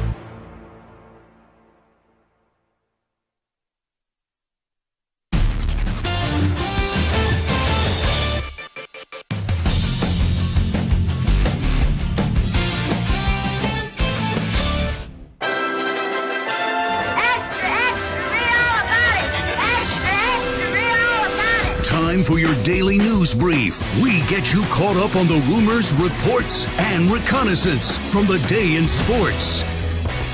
All righty, let's go to Brock Heward on the Brock and Salk show on Seattle Sports. He says this transfer portal period will be nuts. The next 6-7 days in the amount of free agent dollars thrown around right now in college football with the portal opening next Monday. Yeah. Like, you think the coaching changes and all this stuff's interesting? Wait till you see where, everybody ends up going. Let's just say I heard from one source, and a pretty dialed in one, Cam Ward has 10 7-figure deals waiting for him. He has 10 different deals from around the country that will pay him 7 figures to come be their quarterback. That is How ludicrous is college football right now? And here's the craziest part about that. I've interviewed Cam Ward before. He was once a 0-star quarterback. And now he's going to be making millions of dollars in college football when he transfers this year and in this offseason from Washington State. And not only that, I heard Matt Rule do a press conference, it was either earlier today or yesterday, where he said to get a good quarterback now in college football, you got to be willing to pay anywhere from $1 to $2 million. Now, I could sit here and say, oh, it's ridiculous. Oh, this is nonsense. But I don't believe that's the case because college football prints money. And for a while, legally, everyone was getting a piece of the pie, but the players. So the players are the one that are putting in the hard work, and the players are the one that are entertaining us on the field. I don't have a problem for a damn second with them making money. And I remember when I was in college, like I was able to make money off my ability. Wasn't a lot, but I was able to do reports right here on this network for CBS Sports Radio when they needed a reporter at a Temple football game for Axe Eye on College football show. And they would only pay me like $50 or $100, but for a college kid, that was great beer money. You know, when you were doing a little puff pass, that was a good cheesesteak money late at night. So I was able to make money off my ability. So why couldn't a college kid make money off their ability on the sports field? And I remember I got Deion Dawkins and Hassan Reddick, their first ever autograph deal. And I had to wait until they declared for the draft and they weren't going back to college. And at the time, I forget what it was. It was a few $1,000s to each of them. But when you're a college kid, that's a lot of money. And they couldn't make any money legally while in college. They had to wait until after college. So now you get this opportunity to benefit off your name, image, and likeness. And here's the other part of the conversation. Just because you're a great college player doesn't mean you're going to turn out to be anything in the pro level. Look how many great college players that we had that did jack in the pros. So sometimes your window to make money is in college, and you shouldn't be held hostage of making that money just because of some outdated and archaic system. So I'm glad people have changed there. Here is Mike Tomlin and his superstar, TJ Watt. Not only for the defense, but for our football team. What he does, the level of production. I mean, let's be honest. Like, TJ is the best defensive player on the planet right now. And I see the lengths that people go through to minimize his impact on the game. None of those things slow down the train that we all know is coming. He's a stud. And the same people that are in Cleveland could say the same about Myles Garrett. Hope his health is going to be fine. But those are, I got to think, the two best defensive players in football. TJ Watt and then also Myles Garrett. And you're going to have a lot of noise with now this pick six record for Deron Bland to win Defensive Player of the Year as well. But I think it's still going to be either Watt or Garrett. Let's go to Hugh Jackson on being fired by Grambling State after only 2 seasons. This was on the Off Script Live podcast. You have to give it 3 years. When you come in the first year, you don't want to walk in and run all the players out. And I would have felt it was warranted if this year looked like the first year. Absolutely. So I think this year you can see the turning of the program. But you could see that the building blocks were there. And so I think it was really ready to take off. But if you want to build something for sustainability, it takes time. It does not happen overnight. Now, I don't know what was going on behind the scenes. I know that Hugh Jackson gets clowned a lot because he was not successful as an NFL head coach. I've got to know him a little bit throughout the years. But he's not wrong. Like, ideally, when you're building something, and I don't know much about the Grambling State football program, to be fair here. When you're building, though, a program, first year, it's a wash. Year 2, improve. And then year 3, you got to go take a big step. And in the NFL, I know it's not the NFL, but I like to say go contend for a playoff spot. That doesn't always happen, though. A lot of times in sports, we aren't patient. Here is Charles Barkley. This is early. Inside the NBA on TNT, he says the Warriors are done. As I told y'all, this team is cooked. Y'all thought I was crazy. They got away last year because Steph went crazy in Game 7. Sacramento should have beat them. Steph, he going to start slowing down too. They got an old team. Everybody slows down. He's not going to be able to continue to do that because those other guys aren't the same either. They're older. This team is cooked. They're not a contender. And everybody's I was like, dude, it's nothing personal. Clay's not the same guy. Draymond's not the same guy. Wiggins has never been that guy. One thing I know about old people, they just get older. I don't think he's wrong. But it's how do you determine being cooked? Like, do I anticipate the Warriors to be in the NBA Finals this year, the Western Conference Finals? No, I don't. But will they be in the playoffs? Depending on where you determine what the playoffs are? Yeah, I do. I think they'll be a top 8 team. I know right now they're 10, but you also have the added luxury of the 9th and 10th spot being thrown into the playoff picture and the playoff mix with this dopey play-in tournament that Spineless Silver did create in the association. Where, yeah, no one cares about a regular season product. Let's reward the teams that haven't won enough games and extend their season even more. But yeah, Klay Thompson's not the same player anymore. Unfortunately, injuries have caught up to him. Draymond Green is not worth the juice isn't worth the squeeze anymore. And the last few years, even though Steph is still incredible, he's dealt with a bunch of injuries as well. Let's go to Jason Kidd. He wants everyone in the media to be positive. Listen up. You're not making a big deal about it this year because going good, right? So write some positive. I just asked you a question. And I'm giving you a answer. Like, you guys, there's all right to write positive stuff. People will read your positive.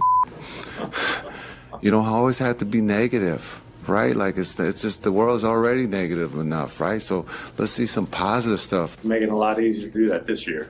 Well, we're only into this year. We can't go back to last year, right? Like, that's the problem. Have a good night. I don't know about you, Stu. He sounded like he was maybe enjoying himself a little bit too much. Very much so. He may sound like Delta 9 Brian on the YouTube chat when 420 hits. He sounded really relaxed, really mellow, really calm.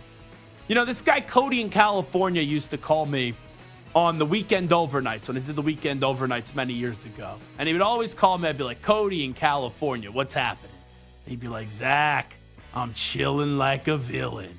Jason Kidd sounds like he was chilling like a villain. I would always ask Cody what he was eating. And he once said he was having brisket nachos, which sounds absolutely delicious. And then there was one phone call of Cody who he was calling and he goes, I got to run. He goes, my food's burning. And he was on hold for a long time. So I wondered, when he was on hold for like an hour, did he put that food in an hour ago and then he realized he got sober in the phone call and realized the food was burning and maybe the fire alarm was going off in his house? But Jason Kidd, he sounded very, very mellow here.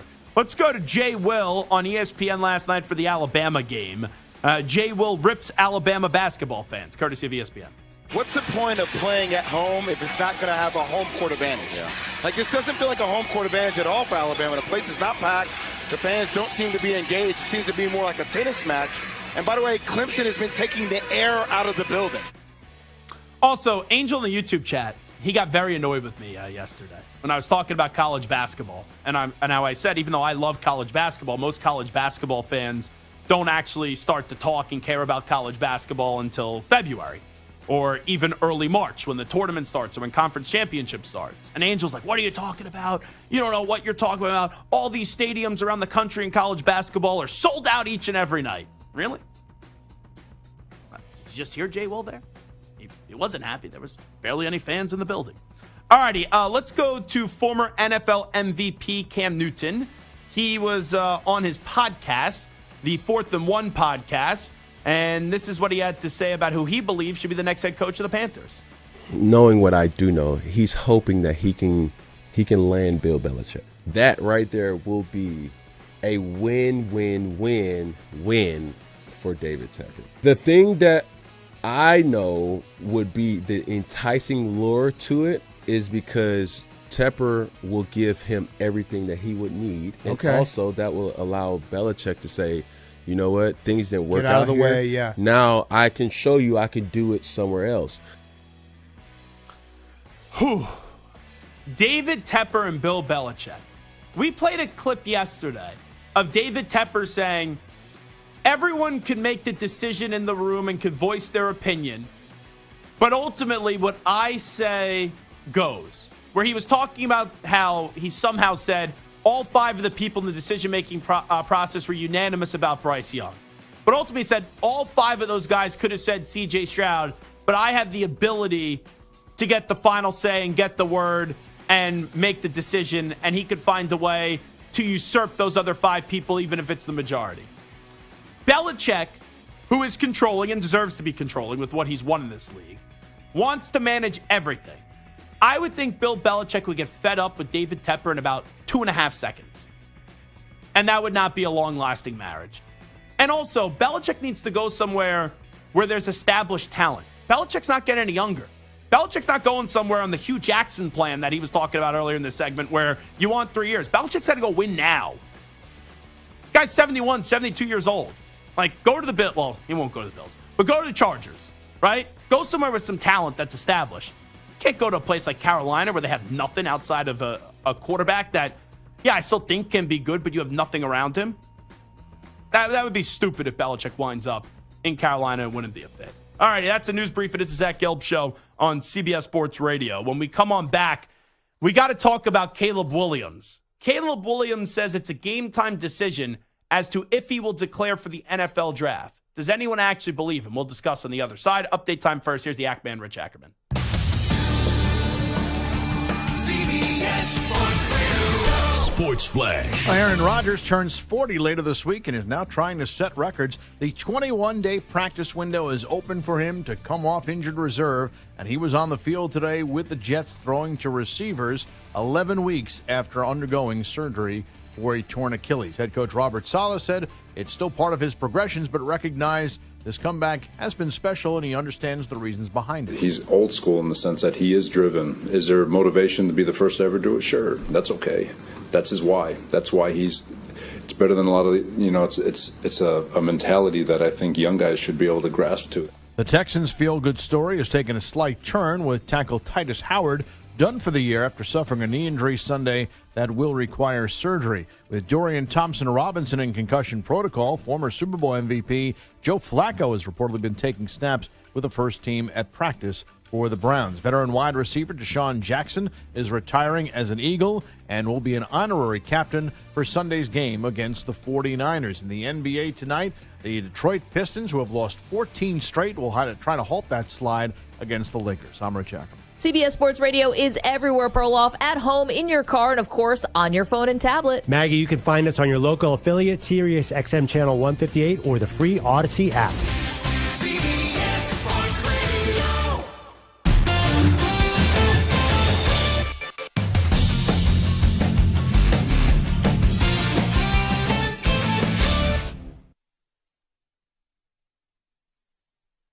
You're in a 5-minute break.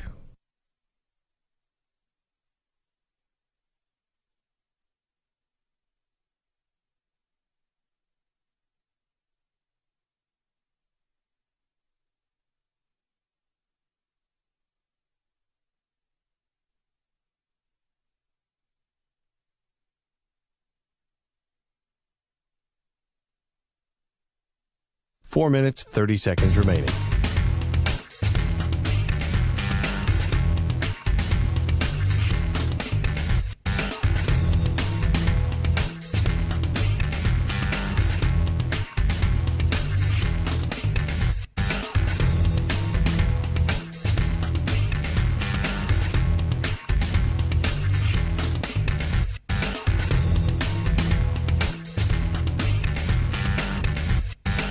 Four minutes remaining.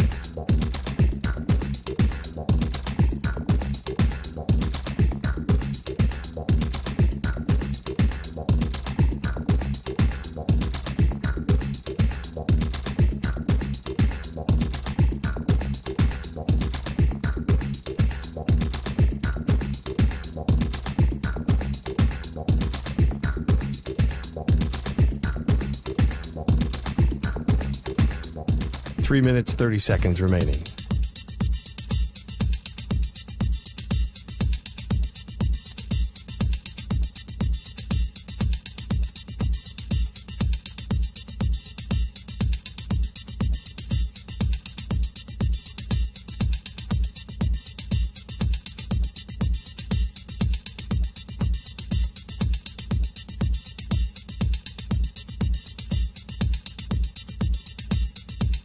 Three minutes remaining.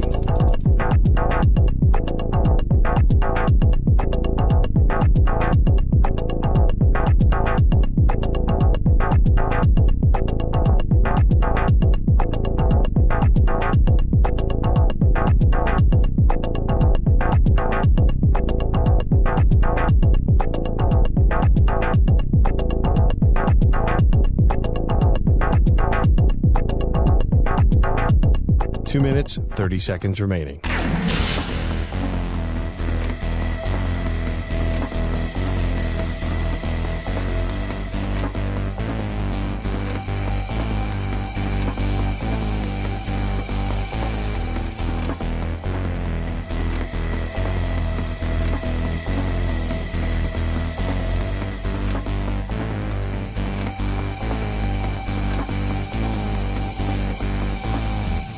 2 minutes remaining.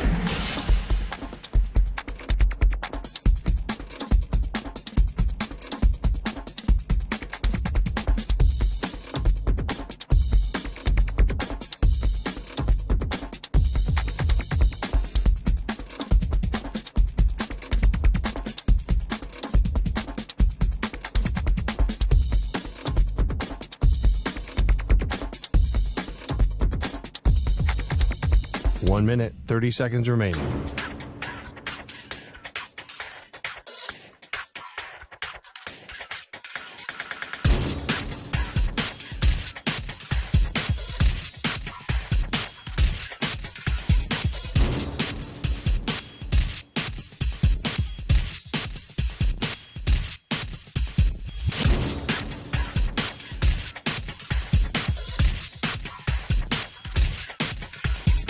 One minute remaining.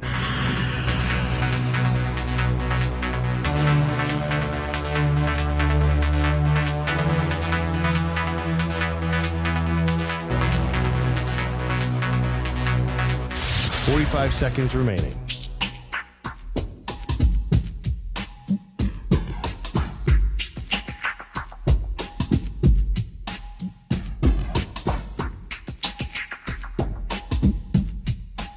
Seconds remaining.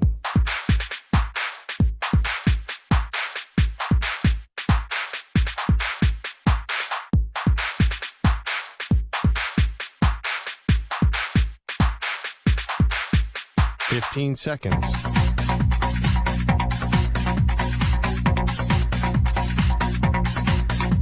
Break ends in 5 seconds.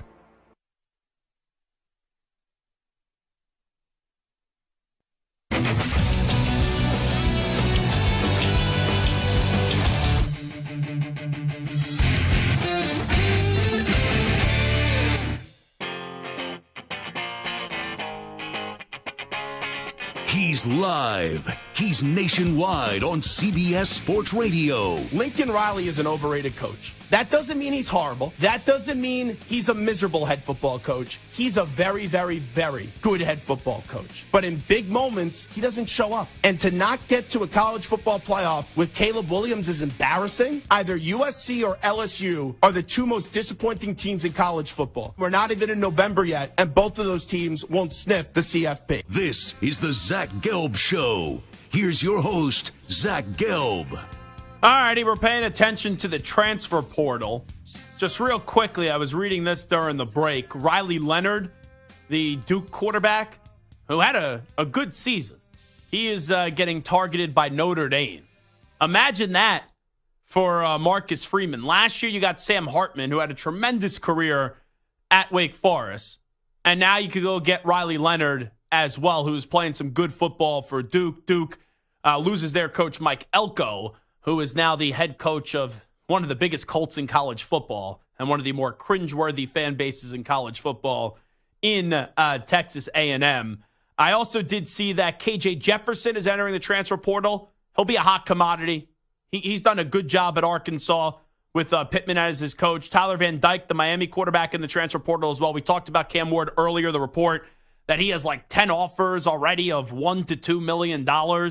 To go join a new program. And my guy from Temple, Kurt Warner's son, E.J. Warner, is in the transfer portal. And as much as I love my alma mater, I can't blame him. That football team just stinks. And E.J. Warner has had some record-breaking seasons at Temple. And he's a short quarterback, small quarterback, but that guy could throw the football, and he just needs a better team. You do wonder, though, when these guys leave. Like, a lot of times people transfer, they have great success stories. Like, look at Bo Nix. Time was up at Auburn. Last 2 years at Oregon. Has been a superstar. Could win the Heisman Trophy. Michael Penix Jr. at Indiana can never stay healthy. Winds up at Washington the last 2 years. He's been sensational. But then there's like the story of Spencer Sanders. Spencer Sanders is in a really good spot at Oklahoma State. And look at what happened.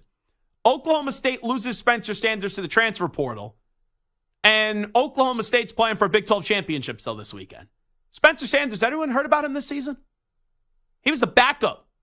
He transferred and was a backup at Ole Miss because Jackson Darts played some really good football.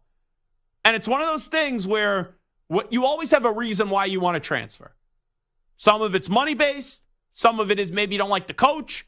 You don't like the program. You want something new. But this is life. Like, you make decisions. I know sometimes people say, oh, how do these kids handle the money? And I'm not saying that's not an important conversation. It is. And are they making the right decision, or is it all money-based? But that's what life is. Like, that's why we all go to college. Like, you go to college to learn. And sometimes in college, and hey, I could look back when I was in college to where I am now, sometimes you make the right decisions, sometimes you make the wrong decisions. But it's not just college, it's life. Like, you don't need to go to college for that. In life, sometimes you make decisions that are really good decisions. Other times you make bad decisions. Sometimes they can be very costly. Or it's a bad decision that you stumble and you find a way how to navigate and run through this thing that we call the game of life. But for Spencer Sanders, it's a shame because at Oklahoma State, there was a moment early last year where I thought he had an opportunity to go win the Heisman this year. Last year. And he was a dark horse Heisman kind of candidate. And had a solid season at Oklahoma State and then had a good career at Oklahoma State and then goes up, I'm going to transfer. And goes to Ole Miss. And when he transferred, to be fair, at Ole Miss, everyone was like, whoa, like him and Lane Kiffin, they're going to put up a lot of points. And then Jackson Dart was sitting there like, oh, what about me? Hello, guys. I'm still here. Jackson Dart wins the job, and you don't see much of Spencer Sanders this year. So we'll see where these guys do land. But Riley Leonard, I guess that's the way that it's kind of like draft night. They're targeting where it can't be official yet. But Pete Thamel said, expect Notre Dame to target Duke's quarterback Riley Leonard. He just entered the NCAA transfer portal. It may be easier to say who isn't in the transfer portal rather than who is in the transfer portal. All righty, let's get to what Caleb Williams had to say. So Caleb Williams doing an interview with the LA Times, and Caleb Williams says it's a game-time decision. He has until mid-January to declare for the NFL draft. Does anyone believe that Caleb Williams is going back to USC? Like, look at the emotion that Caleb Williams displayed and how he was in tears. Because USC didn't only have a disappointing season, they had a bad season. I always thought that USC wasn't going to reach where they wanted to go this year because Lincoln Riley did just a dumb thing, and that was being loyal to someone that he loved, even though everyone knew it was the bad decision to be loyal to him and keeping Alex Grinch as your defensive coordinator. But USC finished the season with 5 losses. Caleb Williams individually had a really good season, but you could just tell that team was nowhere close to being a Pac-12 title contender, let alone a contender for the college football playoff. And it was kind of a sad scene. I know a lot of people said, oh, how dare you show that emotion publicly? How dare you jump into the stands and cry in your family's arms? That stuff didn't bother me. But you could see how taxing and how emotionally wearing this season was on Caleb Williams. But through all that, Williams is this generational talent. I know there are a contingency of people now that are saying Drake May is the better quarterback, and you're allowed to say that. But the presumed number 1 overall pick all throughout the year, and really for the last 2 years, when he won the Heisman last year, was Caleb Williams. I don't think Caleb Williams is all of a sudden now going to say, I need to run it back one more year with USC. And I need another year of Lincoln Riley. And I need to find a way to punt on the NFL for another year. And he could make a ton of money, made a ton of money this year, make a ton of money next year if he wants to go back to college. But if you are the presumed number 1 overall pick, why would you go back to college? I think that's a risky game. I think that's a slippery slope because you never know what happens. You don't. And what would be the reason why you're going back? Is it to avoid a certain team? That team could be picking number 1 the next year. Do you just love college and you don't want to be an adult yet and you want to still go through the college experience? If that's the case, God bless you. There's nothing I could say to that. But I think this is just to play into the drama. It's to play into the hype train. Not that he needs to keep his name in the news, but right now, not a lot of people are talking about Caleb Williams. We all know what he is capable of accomplishing, but USC season's over. He's not going to play in the bowl game. Maybe he does, maybe not. I have no clue. Is anyone caring about where USC plays in a bowl game this year? If it's not the college football playoff, I don't give a rat's ass. I don't. So I don't think that Caleb Williams is actually shaking in his boots saying, yeah, one day I wake up, I want to return to USC. And then the next day, I want to go to the NFL. And I respect he has a long relationship with Lincoln Riley. He does. You know, they were together at Oklahoma. Now they were together at USC. But even if you fell to the second quarterback and people fell in love with Drake May, you're still going in the top 3 of the draft. You don't pass up that opportunity to go back to another year of college. So I would be shocked. I can't believe it for a single second that Caleb Williams is still tossing and turning, and there is an opportunity that he's actually considering going back to USC. Like, I wouldn't even say it's 99.9% that he's going to the NFL. It's 100%. It's 200%, 300%. And if he does go back to college, you know what I think it is? I think him going back to college says to me that maybe there is something to like how there's been some reports about this mystique of the Williams camp and the handling of the Williams camp. And maybe the people advising him aren't advising him the right way. Because it seems pointless to me with what we know now why he would consider going back to college. So I don't buy it. All right, it is the Zach Gelb Show on CBS Sports Radio. Mike, the Situation from the Jersey Shore, has a book out, and it's called Reality Check, Making the Best of the Situation, How I Overcame Addiction, Loss, and Prison. It's by Mike Sorrentino, who's the Situation in the Jersey Shore. He was supposed to join us in about 20 minutes. Well, he is here early. So when you come into my house, when you come into my den, my studio, I don't like to keep you waiting. And also, Mike, the Situation, he loves to eat, and we don't have any food here. So that's a problem. Like, we can't even offer him some chicken tenders or something. So I don't want him to like spend like $1,000 on our great vending machines here at CBS Sports Radio. So we will take a break and we will move Mike up early, and we will talk to Mike the Situation from the Jersey Shore, one of my favorite shows of all time, in about 5 minutes when the Zach Gelb Show returns after these short messages.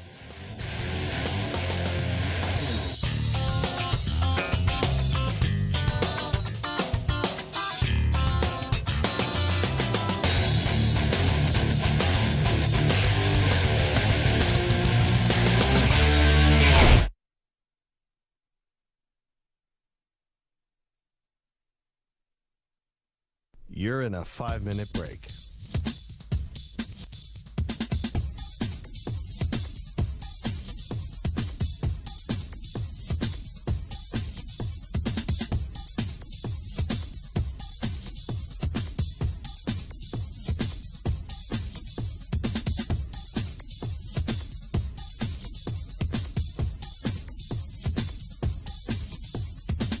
Four minutes, 30 seconds remaining.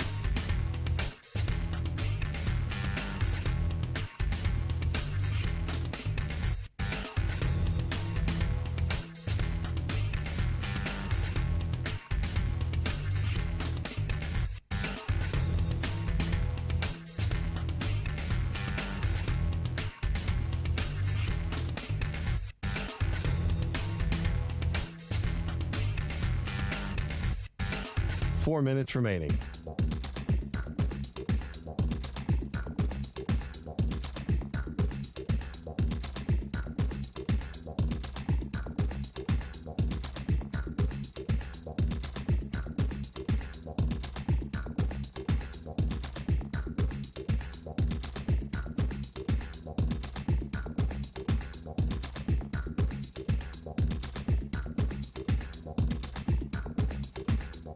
Three minutes, 30 seconds remaining.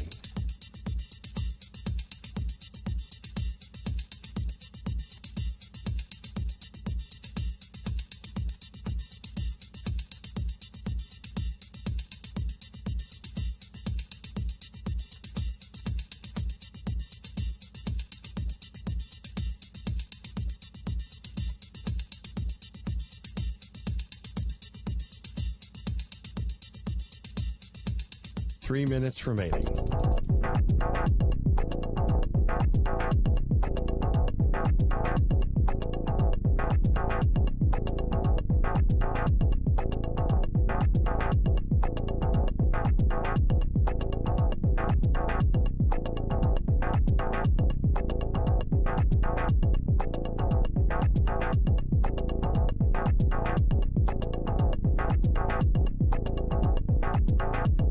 2 minutes, 30 seconds remaining.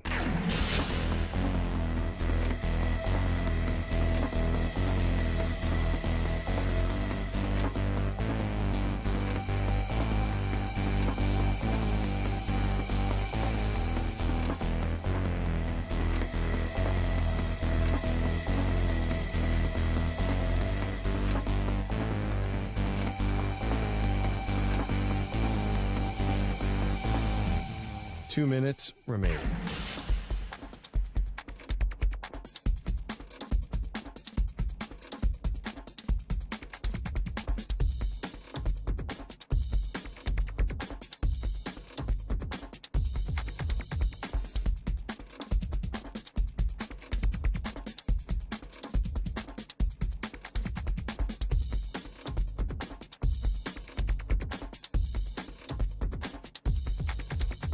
One minute, 30 seconds remaining.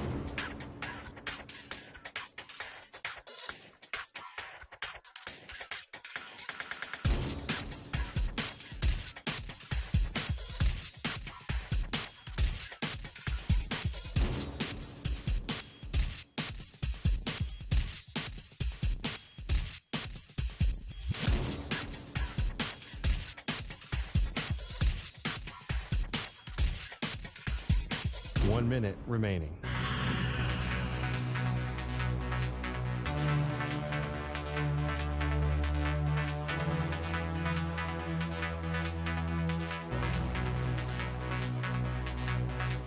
Forty-five seconds remaining.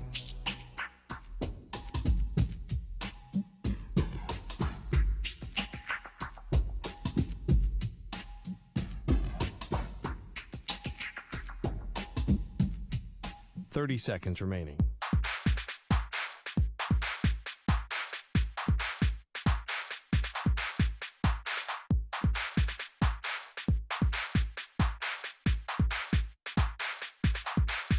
Fifteen seconds.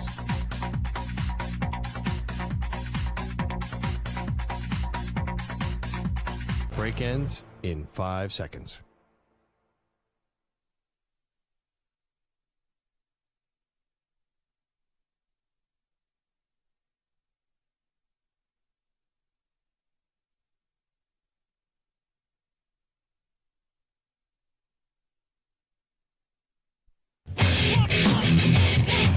He's live.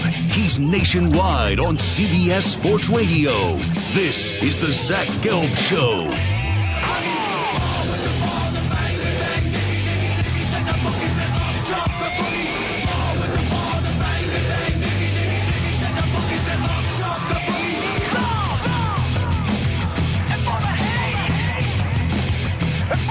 Here's your host, Zach Gelb. Alrighty, rocking and rolling. Hour number 3 of our radio program. That's right, it is the Zach Gelb Show, coast to coast on CBS Sports Radio. One of my favorite shows of all time is the Jersey Shore. I still watch the family vacation version of it to this day. Big reunion coming up. And Mike Sorrentino, The Situation, is here with us in studio right now. He has a new book out, How I Overcame Addiction, Loss in Prison. The name of the book is Reality Check, Making the Best of the Situation. And The Situation is sitting in studio with us right now. Mike, always appreciate the time. Thanks for coming in. Yes, thanks for having me, guys. We obviously have a situation, but today the new nickname is The Publication because we're releasing this new book over the next couple of weeks, and it is my masterpiece. And you have the investigation as well while watching the show, and that investigation actually landed to Angelina finding her father. So Yes. I'm addicted to the show. Like Yes. I'm a sycophant to the Jersey Shore. The new season should be airing shortly, I believe, in March. #1 show on MTV on Thursdays and sometimes on cable as well. We turned 15 minutes of fame into 15 years. Yeah, it's crazy. So indeed, we do have a situation. But thanks for having me. Yeah, thanks so much for coming in. You know, it's wild. Like when I first watched the show, I think I was in either high school or middle school. Okay. And now seeing you guys with families, it's wild with kids. Now you guys go on vacations. It's like, what shirt is Dina going to make you wear and make a nice family picture? It's wild to see how you guys have grown up throughout the years. I mean, it's definitely unheard of for a reality show to be cast-driven for 15 years. You can't really name any. Actually, you might be able to name one. Maybe Kardashians. Yeah. Maybe. But the fans, the viewers, they have grown up with us, and we are definitely very grateful for that. But I'd have to say, I mean, I'm a fan of the show myself. I mean, it's a funny show. It's got funny lines, funny jokes, and it's just we get into shenanigans. We're like the Friends version of reality TV, I think. Yeah, no, it's a great way to put it. And also, I'm a little concerned about you today because you've been doing this PR tour since like 9 a.m. I know. I'm a little tired right now. but you can't go like 30 seconds without eating. Like when they told me that Mike was already here and you're supposed to come on at 5:20, I go, guys, we have no food for him because the way you eat on the Jersey Shore, you order everything off the menu. It's crazy. I do. I do have an obsessive personality, and I love food just like everyone else. I think that's very relatable. But it's like my thing on TV. You know what I mean? When I go to a restaurant, I believe in good food, even if it means ordering the whole menu. One of everything. Yeah, pretty much, yeah. So ideal meal here. What's your ideal appetizer? You get one thing for the table. What is it? Oh, wow. You can't just get one thing. Really, one thing? Well, that's why it's a tough question. Yeah, it is a tough question. I know you would order like every single thing on the menu, not all 8 appetizers, just one appetizer. All right, if I got to pick one thing, right? I got to go with the seafood tower. That's got. You see how I did? You see what I did? You see what I just got? The seafood tower's got about 3-4 levels sometimes. That's got the oysters, the calamari, the shrimp. If you got to pick one thing, the seafood tower, you got your bang for your buck right there. Yeah. All right. Now, the appetizers go away. Main course comes out. What's the main course for you? I feel like it's a pasta, right? Pasta is my favorite. It definitely is. Pasta is my favorite, probably then a chicken cutlet, then a surf and turf. And I don't even need to ask you the dessert, right? It's the funfetti cake. Yes. I'll be honest. I would have to definitely pick pasta. I love everything. I like fusilli. I like penne, rigatoni, pesto, Sunday sauce. Clams oreganata. I mean, anything pasta I love. Well, November is always a tough month for us because on this show I feel like I'm on an island because I don't like turkey for Thanksgiving. You know what? I think it's an unpopular opinion to say that, but I'll be honest with you. I am not the biggest fan either of some of the menu options for Thanksgiving. I like to Italian it up a little bit. I like to add some baked ziti or something to it, which a lot of the times most families and households don't do. Well, we flipped the bird to the bird many years ago, and now we just make sure that the lasagna is the featured dish. Oh yeah. And that's the way to go. And it's funny. It is. When you're on a platform like this, I feel like I'm the voice for the voiceless on Thanksgiving. I can't tell you how many people reach out to me and they go, turkey just sucks on Thanksgiving. Yeah, I mean, to be honest with you, if you want to put together the perfect Thanksgiving meal, you should throw in the lasagna. Or some baked ziti. And to be honest with you, the turkey wouldn't be my main. I might even throw in some ham. Yeah. I might even throw in some lamb or something. Yeah, it's like Dan Campbell, the Lions. You know what I'm saying? Coach. I don't know if I'm not the biggest fan of turkey. Obviously, I enjoyed Thanksgiving this year, but you got to jazz it up.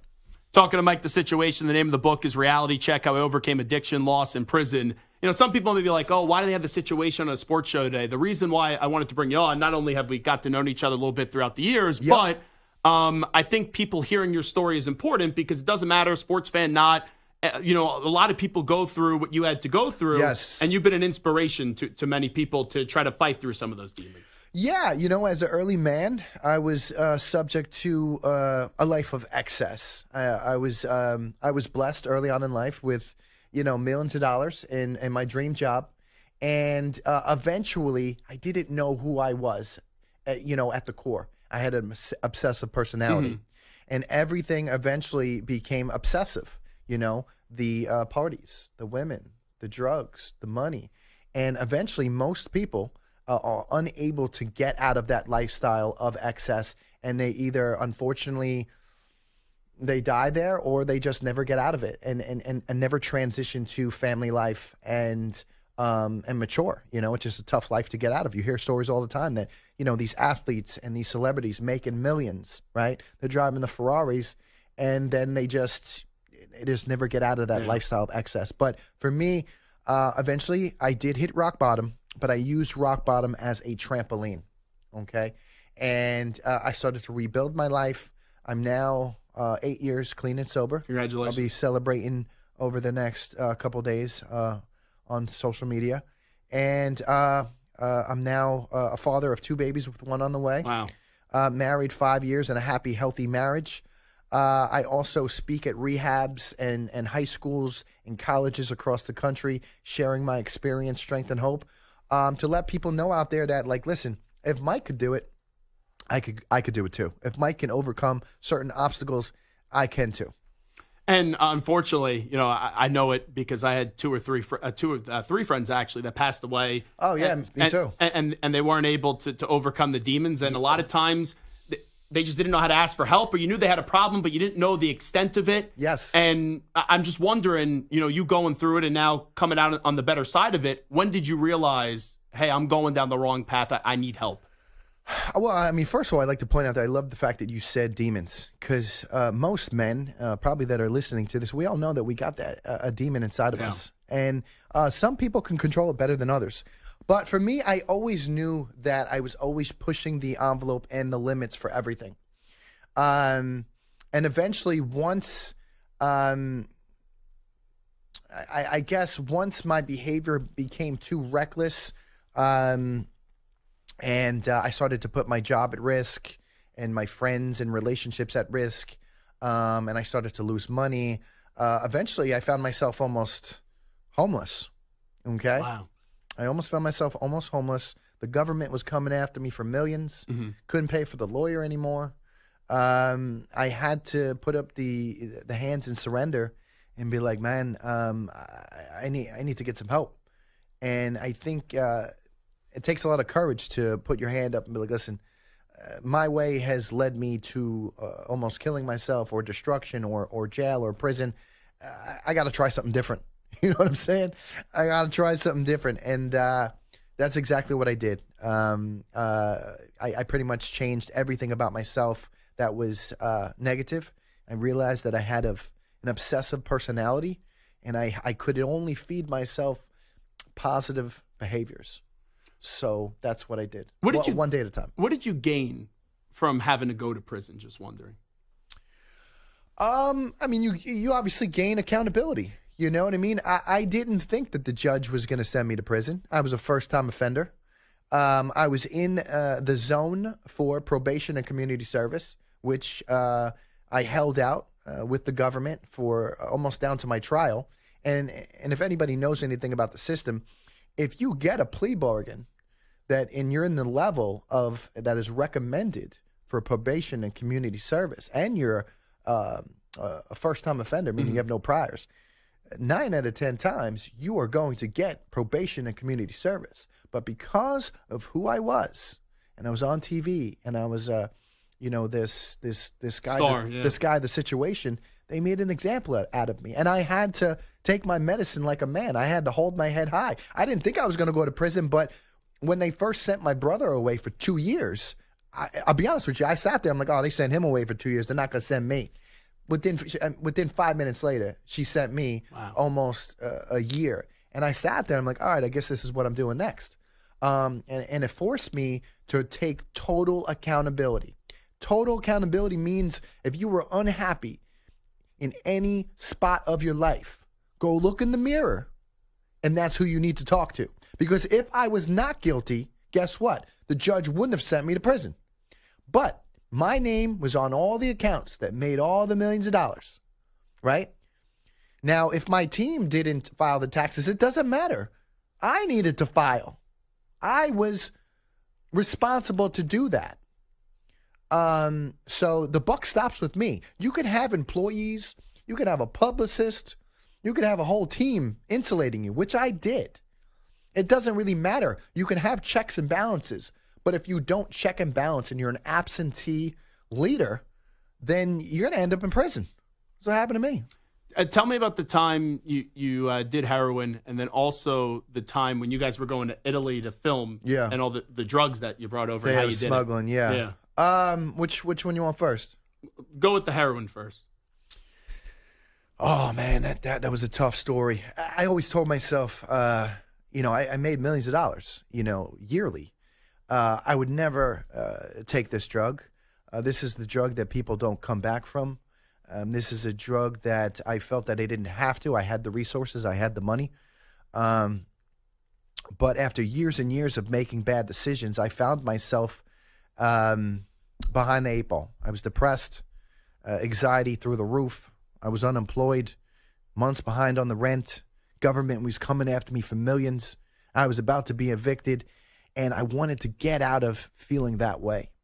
So I had a moment of weakness, and it's, I'll be honest with you, it's relatable. So I got the case of, I don't know if I could say this, but fuck it.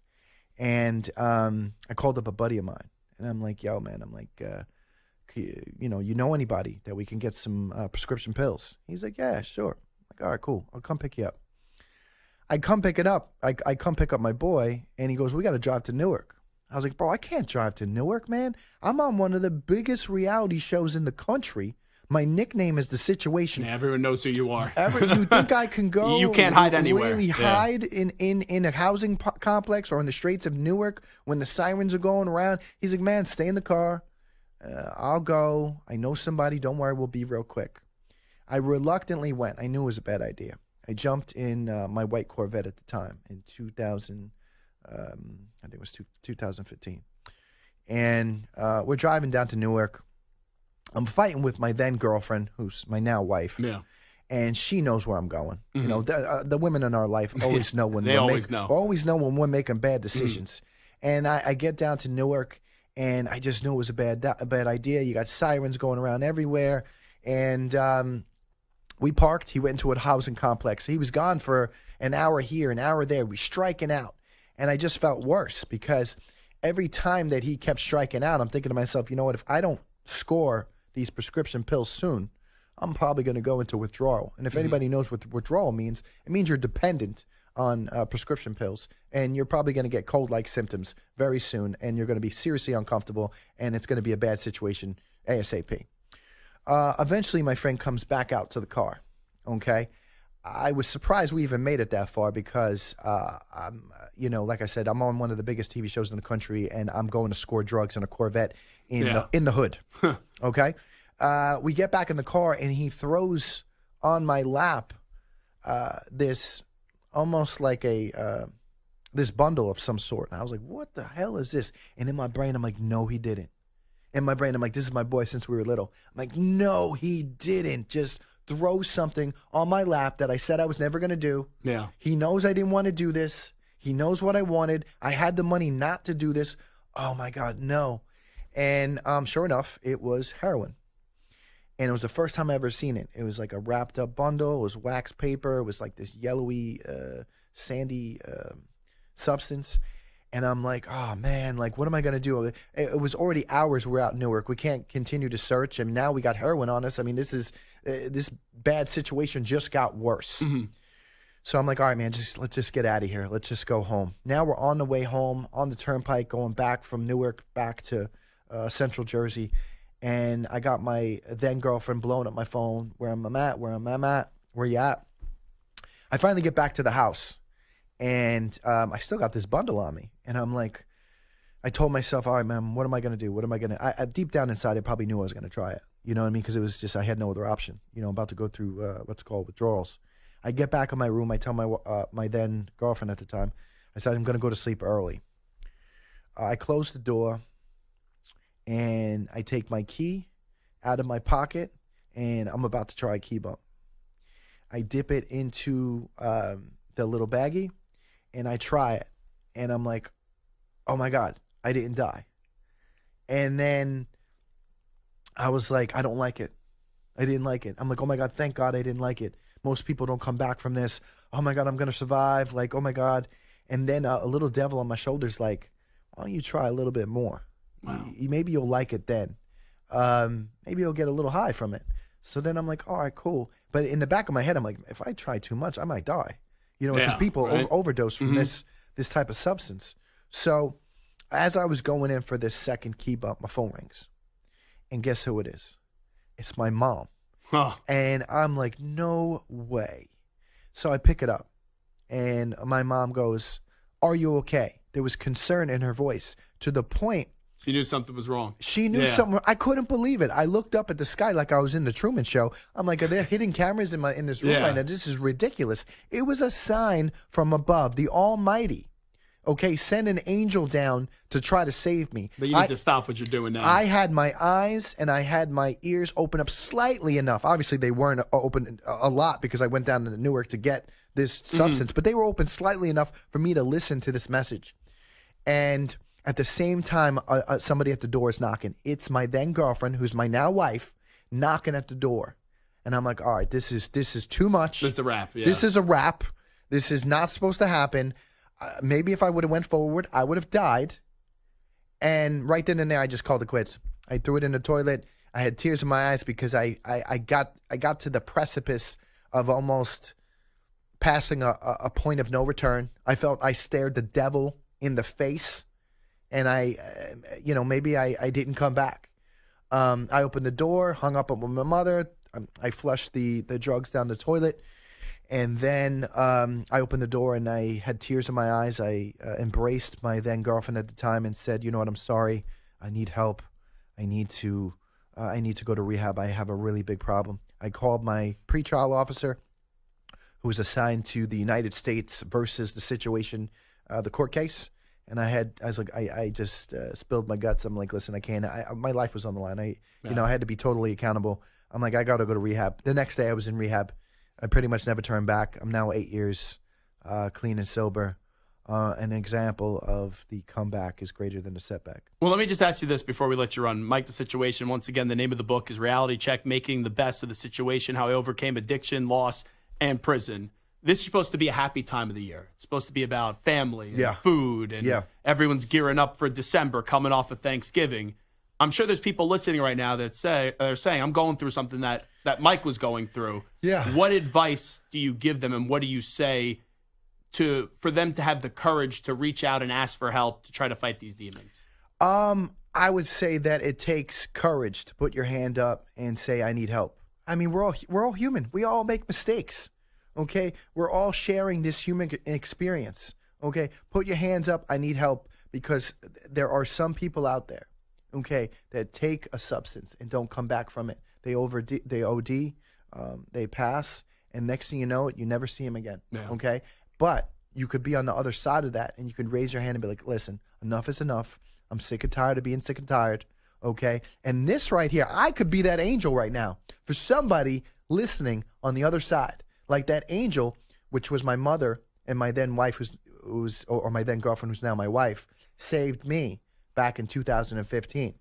And also, if the situation can recover from such, a crazy, debilitating addiction, and so can you. And if I can overcome obstacles, so can you. Before we let you run, just what do you want people to gain from the book? I just, you know what? I think the book is going to pleasantly surprise the readers and the public. I think it's going to entertain, it's going to shock you, educate you, and also it's going to inspire you, and it's going to save a lot of lives. And I'm very excited to release this book over the next couple of weeks. It's definitely going to be a movie. I guarantee if you read the book, you will not be able to put it down. And then the last thing, I got to ask you one show question here. So we saw a lot of Ronnie and Sam on the show this year, but in separate rooms. Yes. I saw a TikTok of them dancing together. Yes. Next season, are we getting them in the same room? Next season is the season. Okay, so we will see them in the same room on camera for the first time. Next season is the season. How is Ronnie doing, by the way? I mean, listen, I always support a comeback. Everyone always loves a good one. So he's doing good as far as I know. Well, appreciate you coming in once again. The name of the book is Reality Check, Making the Best of the Situation. It's by Mike Sorrentino, The Situation. Mike, thanks so much. Yes, thank you so much for having me. You got it. This is Zach Gelb Show on CBS Sports Radio. We'll take a break, and we'll come on back after these short messages. You're in a 5-minute break.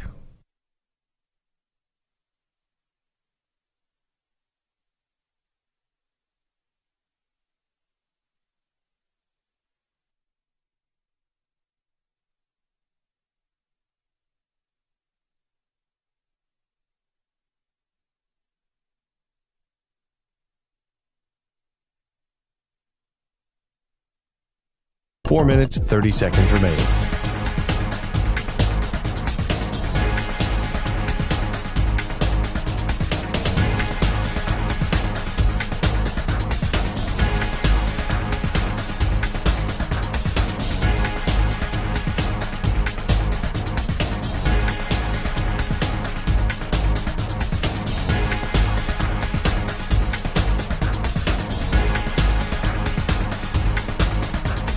Four minutes remaining.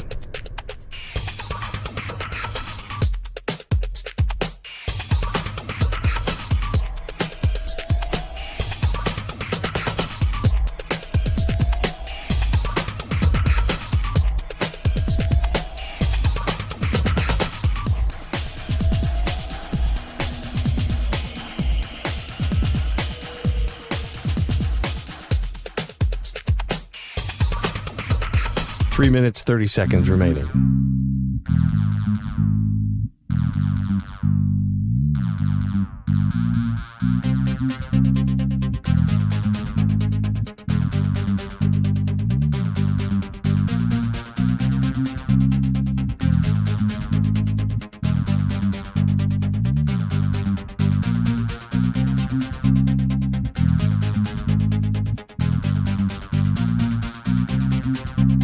Three minutes remaining.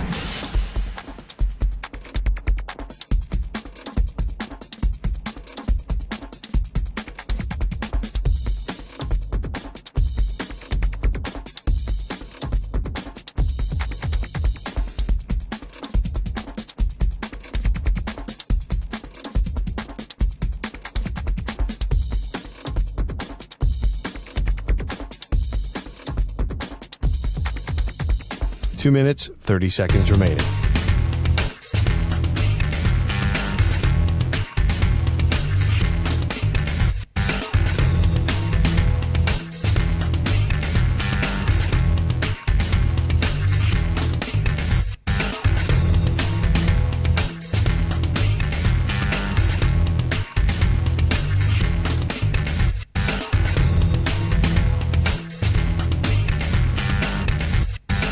Two minutes remaining.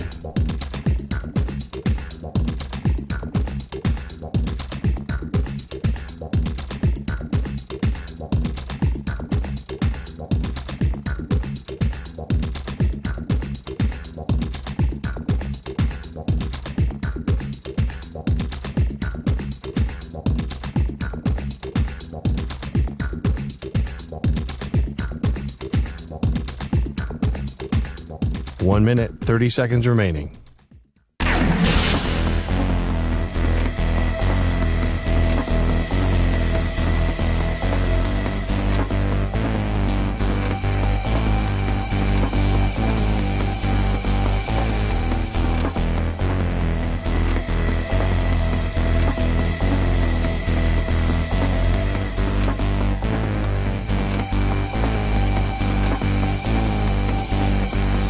One minute remaining.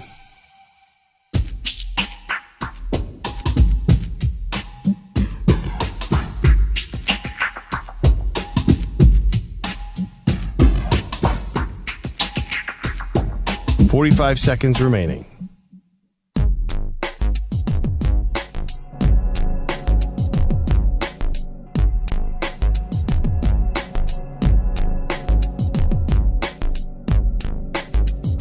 .30 seconds remaining.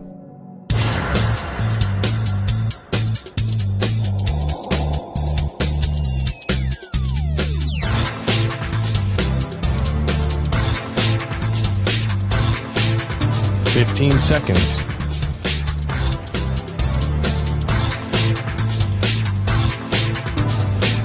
Break ends in 5 seconds.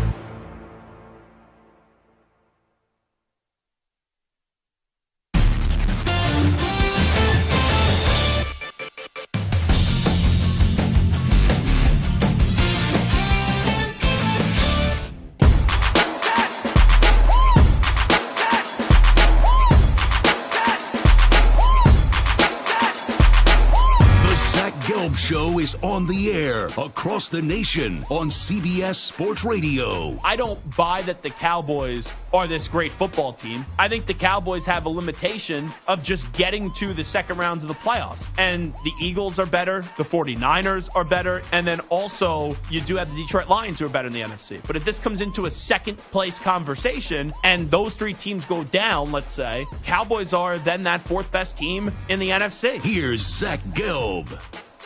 All righty, this is Zach Gelb Show on CBS Sports Radio. You know, when I was watching the college football playoff committee last night, I was thinking to myself, what would be the most intriguing playoff?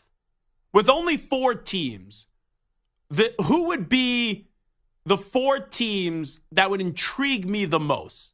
Not the best teams, not the 4 teams that are the most deserving, just what would be the 4 teams that are the most intriguing? And the way that I answered this question when I'm watching the playoff committee show comes out and they have Georgia 1, Michigan in at number 2, and you have Washington at 3, Florida State in at 4, Oregon 5, Ohio State 6, Texas 7, and Alabama 8, and that's where you could draw the line in the sand. And I was thinking to myself, the way that I think intriguing would answer this question that I have, and the definition of intriguing would be, can any of these 4 teams have a shot to win it all? Because even though Florida State, I think if they win, they're in. But Florida State without Jordan Travis is not winning 2 games in the college football playoff. You know, Ohio State, I think if they somehow find a way to back themselves into the college football playoff, with Kyle McCord, I don't think they're winning 2 games in the college football playoff, even with how great Marvin Harrison Jr. is and how he could could carry a team. So this is how I got to this answer. And I guess this has a possibility of happening. I don't think it's likely. But if we found a way and Michigan beats Iowa, which is going to happen, they're in. Then let's say Oregon upsets Washington. Or it wouldn't be an upset because they're a 9.5-point favorite now. But they did lose to them earlier in the year, and they are rated lower than them right now. But the Ducks are now a 9.5-point favorite. So let's say Oregon beats Washington. Then Texas, they beat Oklahoma State. And Alabama beats Georgia. You give me those 4 teams. Means Georgia would be out with 1 loss and non-SEC champ. And it means Florida State would have to lose to Louisville, which is a possibility. Florida State's only 2.5-point favorite. It'd be very much kind of Pac-12-ish like for the ACC that Louisville last week, they lose to Kentucky, and they now have 2 losses, and they're in the ACC championship game. The team that has a chance to go to the playoff in Florida State then drops 1 to Louisville. But you give me those 4 teams of the college football playoff. It's not the 4 best teams, but it'd be the most intriguing playoff because you would have Michigan, Oregon, Texas, and Alabama in the college football playoff. And I would imagine that, it would be Michigan 1. I guess you would then have Oregon, Texas, whichever way you want, 2, 3. And then it would be Alabama 4. And you would see Michigan, Alabama in the first round and Oregon, Texas in the first round. The winner would then be the national championship. Now, I don't want to say these are my official predictions, but where I was on Monday, it has changed a little bit now 2 days later on Wednesday. I'm going to go through the conference championship games right now in the Power 5, and I tell you who I think who's going to win and then what happens here. On Wednesday right now, I do think Michigan is clearly going to defeat Iowa. The question is, do they just cover the 20-something point spread? So Michigan is in. Georgia, Alabama. I think this could be a close game. I think this is going to be a good game, but I'm still going with Georgia. I will not pick against Georgia until they go down. Washington and Oregon. I love the coaches of both these programs, and Kalen DeBoer and Dan Lanning. I love the quarterbacks of both programs in Bo Nix and Michael Penix Jr., but that spread being 9.5 points, it makes no sense. And I think they're begging you to plus the points with Washington, and the committee, Vegas, is thinking that Oregon's going to win this game big. I do believe Oregon will win the game. Texas, Oklahoma State. I was thinking about Oklahoma State pulling off the upset here. I will plus them on the 14.5 points, but I'm going to go with Texas to win the game. And I do think Louisville is going to find a way to beat Florida State. That spread only being 2.5 points. Florida State, who they win, they're in. There's no debate from me. But Florida State being a 2.5 point favorite, playing with fire the last 2 weeks. Unfortunately, losing your quarterback, Jordan Travis, for the season, which is a shame because he deserved to be in New York for the Heisman. Florida State has been a phenomenal team all throughout the year, and Jordan Travis, one of the toughest players, if not the toughest player in the country, with the injuries that he's been dealing with that eventually just got to him, and it was a terrible injury. But I'm going with Louisville right now. I lean Louisville in this game. So that means my Power 5 conference champs will be Michigan, Georgia, Oregon, Texas, and Louisville. And I think for the committee, you then have to go, and it's without a doubt, Georgia's 1, Michigan's 2, Oregon's 3, and Texas is 4. So you would see Georgia going up against Texas and Michigan going up against Oregon with the right to the national championship game. So that does not mean what I think would be the most intriguing, which would be Michigan, Oregon, Texas, Alabama. Just because I said it's going to be the most intriguing doesn't mean what I'm going to predict. I predict on Monday when we get in here, right now on this Wednesday, that Georgia will be 1, Michigan will be 2, Oregon will be sitting at 3, and then Texas will be in at 4. And I thought for a while this week it was going to be tough for Texas to get in. But really what Texas needs is they need Florida State to lose, which I think could happen. And then they are becoming the biggest Georgia fans this weekend because even though they beat Alabama by 10 in Tuscaloosa, you can't leave that in the hands of the committee. Now, with that being said, last year, Ohio State, they lost to Michigan, and they got blown out in that fourth quarter, and they backed their way into the college football playoff. And it is wild. If Ohio State made that field goal right at midnight, they probably win the national championship. Because early in the day, Michigan lost to TCU, and Ohio State was a better team than TCU. So Ohio State could have gone from getting embarrassed in the second half or in the fourth quarter up against Michigan to slaying Georgia and finding a way to beat them and then beating TCU in the national title game. But it didn't happen because they didn't make the kick. So now, Ohio State, everyone thinks they're done, they're dead. They were the 6th team in the latest ranking of the College Football Playoff Committee. I do believe since they're not playing this weekend and Texas and Alabama are, with wins, Texas and Alabama would move past Ohio State.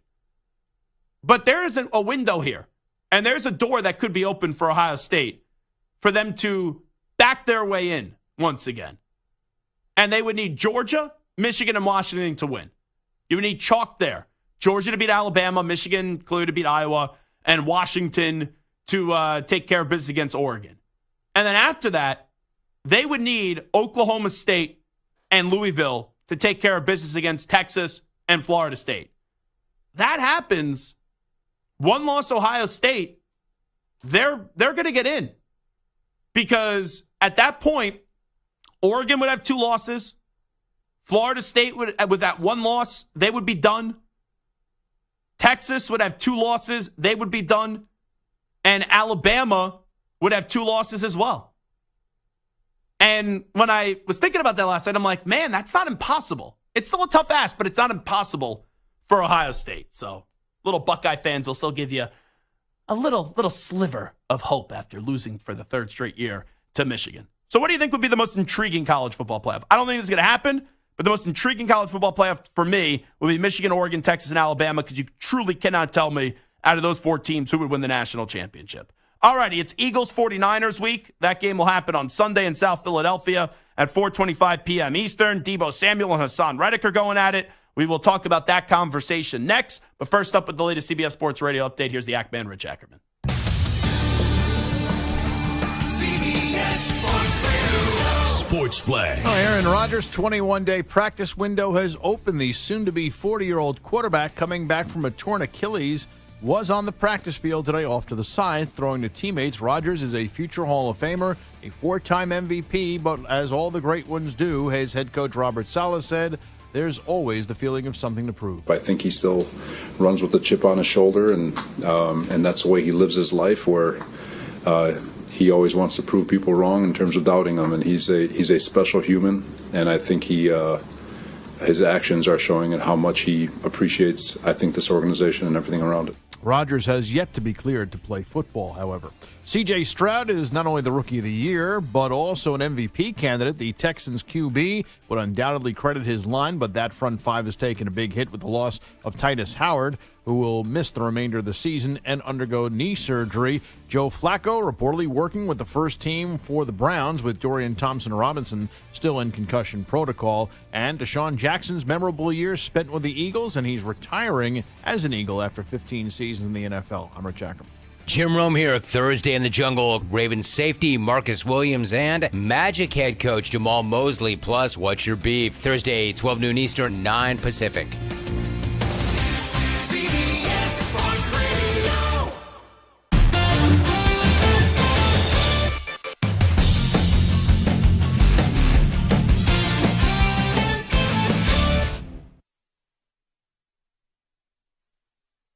You're in a 5-minute break.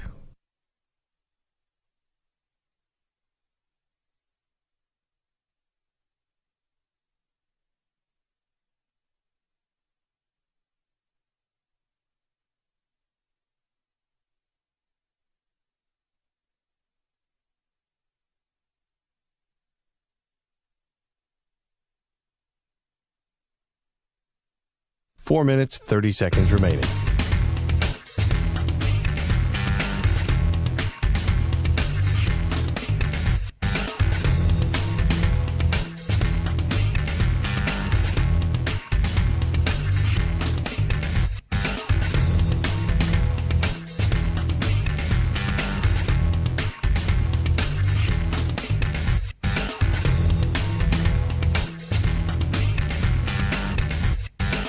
Four minutes remaining.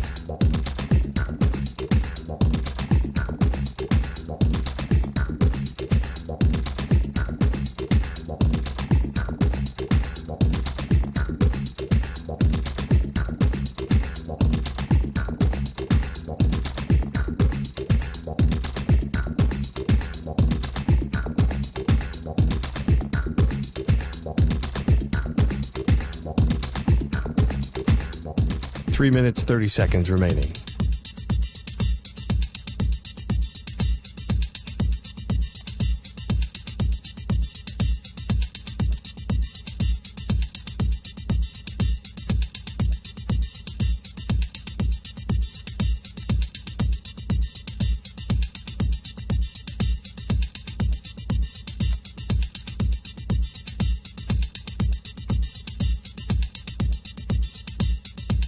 Three minutes remaining.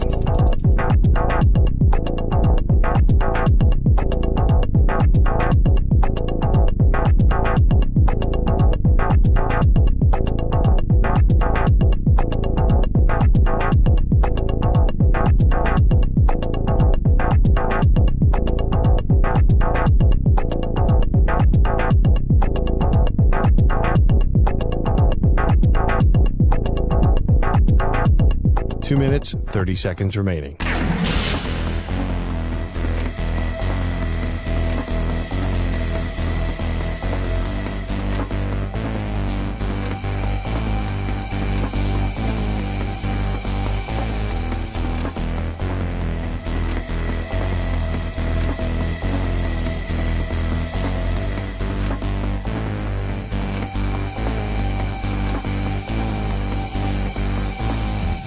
Two minutes remaining.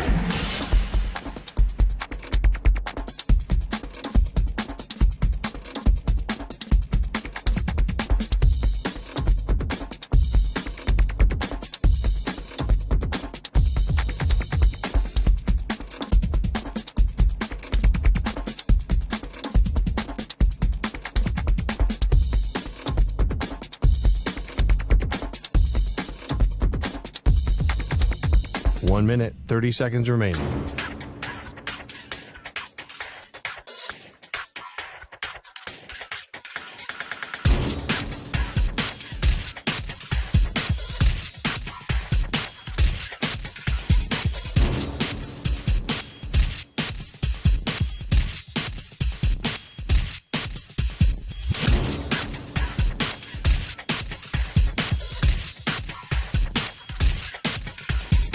One minute remaining.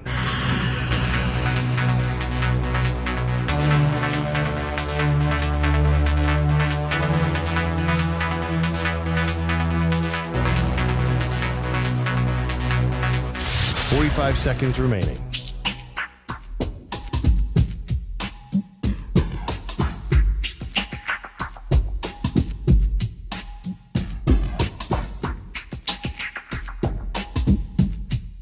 30 seconds remaining.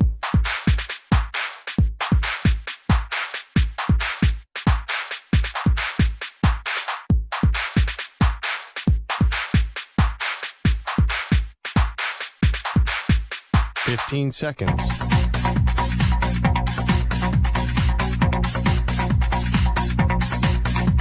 Break ends in 5 seconds.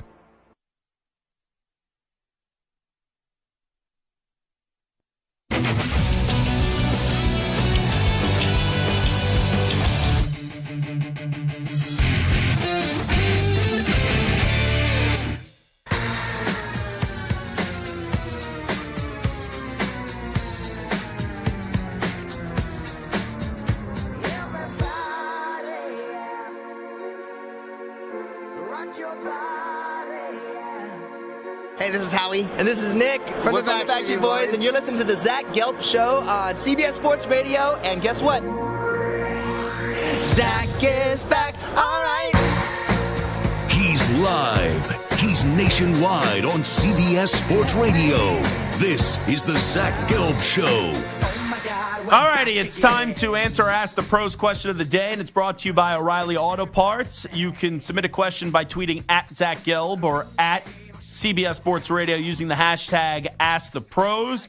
Jim in the Bay Area says, Zach, is the 49ers-Eagles game the best rivalry happening these days in the NFL? You could think O'Reilly Auto Parts for all your car care needs. Get guaranteed low prices and excellent customer service from the professional parts people at O'Reilly Auto Parts. O'Reilly Auto Parts. I would say yes. And I know a lot of people are going to be up in arms. What about the Cowboys versus everybody? Or what about the Cowboys and 49ers? Or what about you go through some of the great rivalries in the league, the Packers and the Bears and the Raiders and the Chiefs, and you can go on and on and on. A lot of times now in sports, rivalries don't have hatred anymore because the athletes are so friendly. Like how many times, Stu, when you watch an NBA game these days, it's like everyone talks a big game, but then when you get on the court, it's like a love affair. That's why actually, the Warriors and the Grizzlies was actually fun last year when you had Bum Brooks. Now Bum Brooks is somewhere else because there was actual animosity between those two teams. And now maybe it's just a different era that we live in. There's not a lot of animosity. But when you have the 49ers, I can't be disrespectful, don't want to upset anybody. When you have the 49ers go on this tour in the offseason where it's like, oh, we would have crushed the Eagles, we would have smothered the Eagles, we would have beat the Eagles, and then you have Deebo Samuel call James Bradbury trash, that gets personal. And I'm sure there's friendships between these two teams. There's players on the 49ers that are friendly with players in the Eagles, but you call a teammate trash, you call a teammate garbage, that's a little bit different. We're here at CBS Sports Radio. Like, if someone said to me, hey, Stuart Kovacs is garbage, like, it's one thing for me to mess around with Stu, but you start messing around with Stu, we're going to have some problems. That ain't cool. And that's what Deebo Samuel did at the Super Bowl. And the other thing that's amazing to me, the 49ers go, if we had Brock Purdy. Well, why did Brock Purdy get knocked out of the game? Because your great offensive line couldn't block anybody, or Kyle Shanahan used the tight end to try to chip Hassan Reddick. So there's a lot of bad blood here because the Eagles, I don't think they hated the 49ers when they beat them last year, but it was all the crying and the whining and the bitching and the complaining that the 49ers did after the game. And that's why, we'll play you the audio in just a bit. When I had Deebo Samuel on during the summer, it was inconceivable to me that Deebo said they would beat them by 20 points. I'm not saying Deebo shouldn't have confidence in his own team. I'm not saying Deebo should get on the radio and say, I think the Eagles were going to win the game. Who would expect that? No one expects to lose. No one wants to lose. But the Eagles didn't play one game last year that was a blowout. They didn't. So why did you think just because Brock Purdy was healthy that you would have walked into Philly and blown out the Philadelphia Eagles? And here's the thing, too. Eagles could lose this weekend. There's definitely a chance. 49ers are a heck of a team. The Eagles absolutely could lose this weekend. But We're all hoping these two teams meet in the NFC title game. We all are. And maybe the winner who wins this weekend isn't the winner at the end of the season.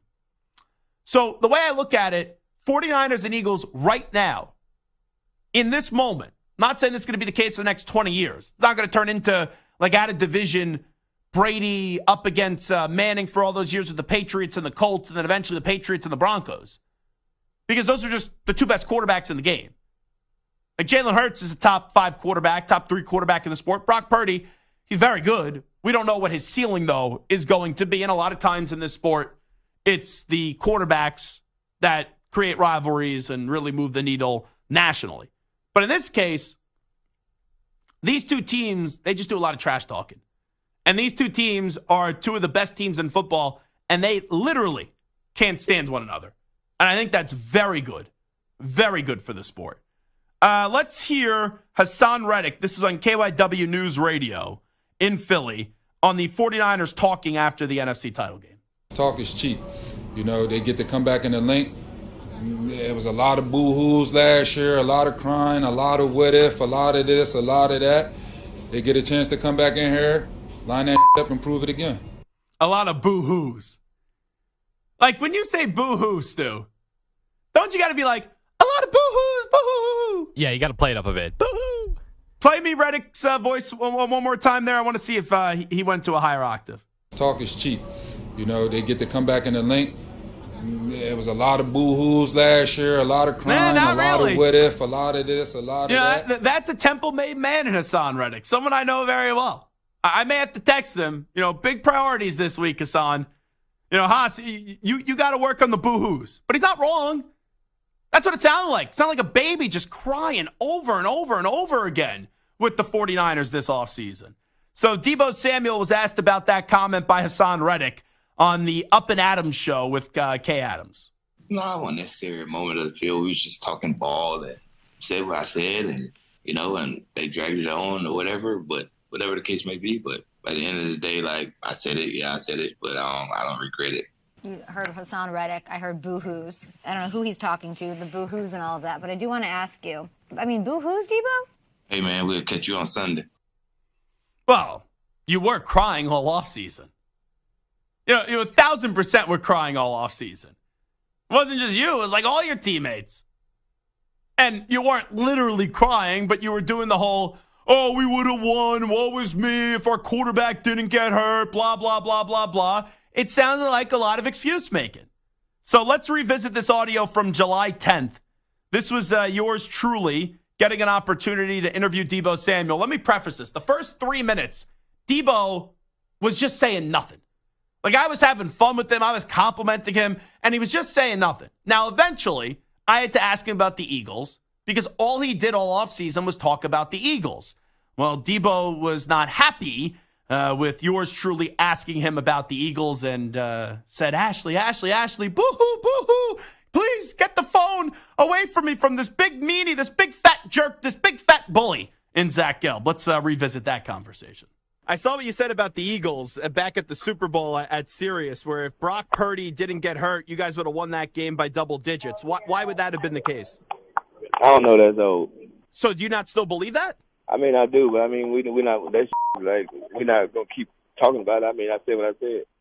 Gotcha. So then, what happens this year when you play Philly on December 3rd? I don't know. Just wait till week 13, 12, whatever week it is, and we'll show you. Well, then you know how that's gonna go down. You're going into Philadelphia. Those fans are going to be booing you loud. Ashley, you have a message for Eagles fans? Hey, guys. Yeah? All right, we're good to go. Where? What do you mean? We have Deebo on right now. Yeah, I know, but we're going to head into camp right now. Are you serious? Okay. Thank you. There you Thanks, go. Bye. Deebo Samuel right there. Doesn't want to answer a few questions. Are you serious? We got hung up on because all we did was ask him about the quarterback situation and then Philadelphia, and we got hung up on by Deebo Samuel? That's a joke. An absolute joke. That's absurd. We were told we had 15 minutes with him. He was on for 5-6 minutes, and he didn't want to answer anything. So I've done this long enough. That was just get the promotional plug out of the way. then you don't want to answer any questions, and you hand the phone off to the public relations person. What a joke that was. That is going to be some scene in Philly on Sunday. You know, I kind of wish I didn't take off last weekend and I took off this weekend. Because I was at Eagles and Bills. That would have been awesome to be at Eagles and 49ers. Now, both fan bases do some despicable things. But the booing when Deebo Samuel touches the football may be some of the more hellacious booing that you'll ever hear in Philadelphia. And somehow, some way the Eagles win, and let's say Deebo has a big drop in the game or a fumble. Can you imagine the Deebo chants that will be occurring? That would really be something. So we're just getting started on Eagles and 49ers week. Our boss, one of our bosses, we have like 7,000 bosses around here, David Marinick came in during the break. And David said to me, you know what college football playoff 4 teams I'd like to see? I said, who, boss? He goes, Michigan, Georgia, Washington, and Oregon. And he said, the way Washington and Oregon both get in, Oregon beats Washington in this like thriller, 41-38, where they lose by a field goal in the last second. Washington loses. Then Florida State loses to Louisville, possible. Texas loses to Oklahoma State, I guess possible. And obviously if Georgia's in, that means Alabama lost. So that conversation would then be, do you put a 1-loss Washington team in over a 1-loss Ohio State team? And Washington has a better win than Ohio State because they beat Oregon. Ohio State's best win would be Penn State. So how about that scenario? I would actually be down with that playoff. Georgia 1, Michigan 2, Oregon 3, and Washington 4. That would be fun.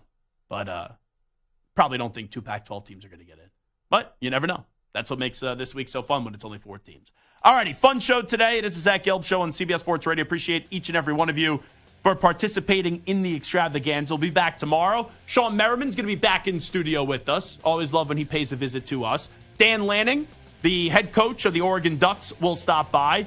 And also just confirmed right now from the Michigan football team, Rod Moore will join us too. So big day of football tomorrow. Talk to you at 3 p.m. Eastern, noon Pacific. We out. Bye-bye. Peace.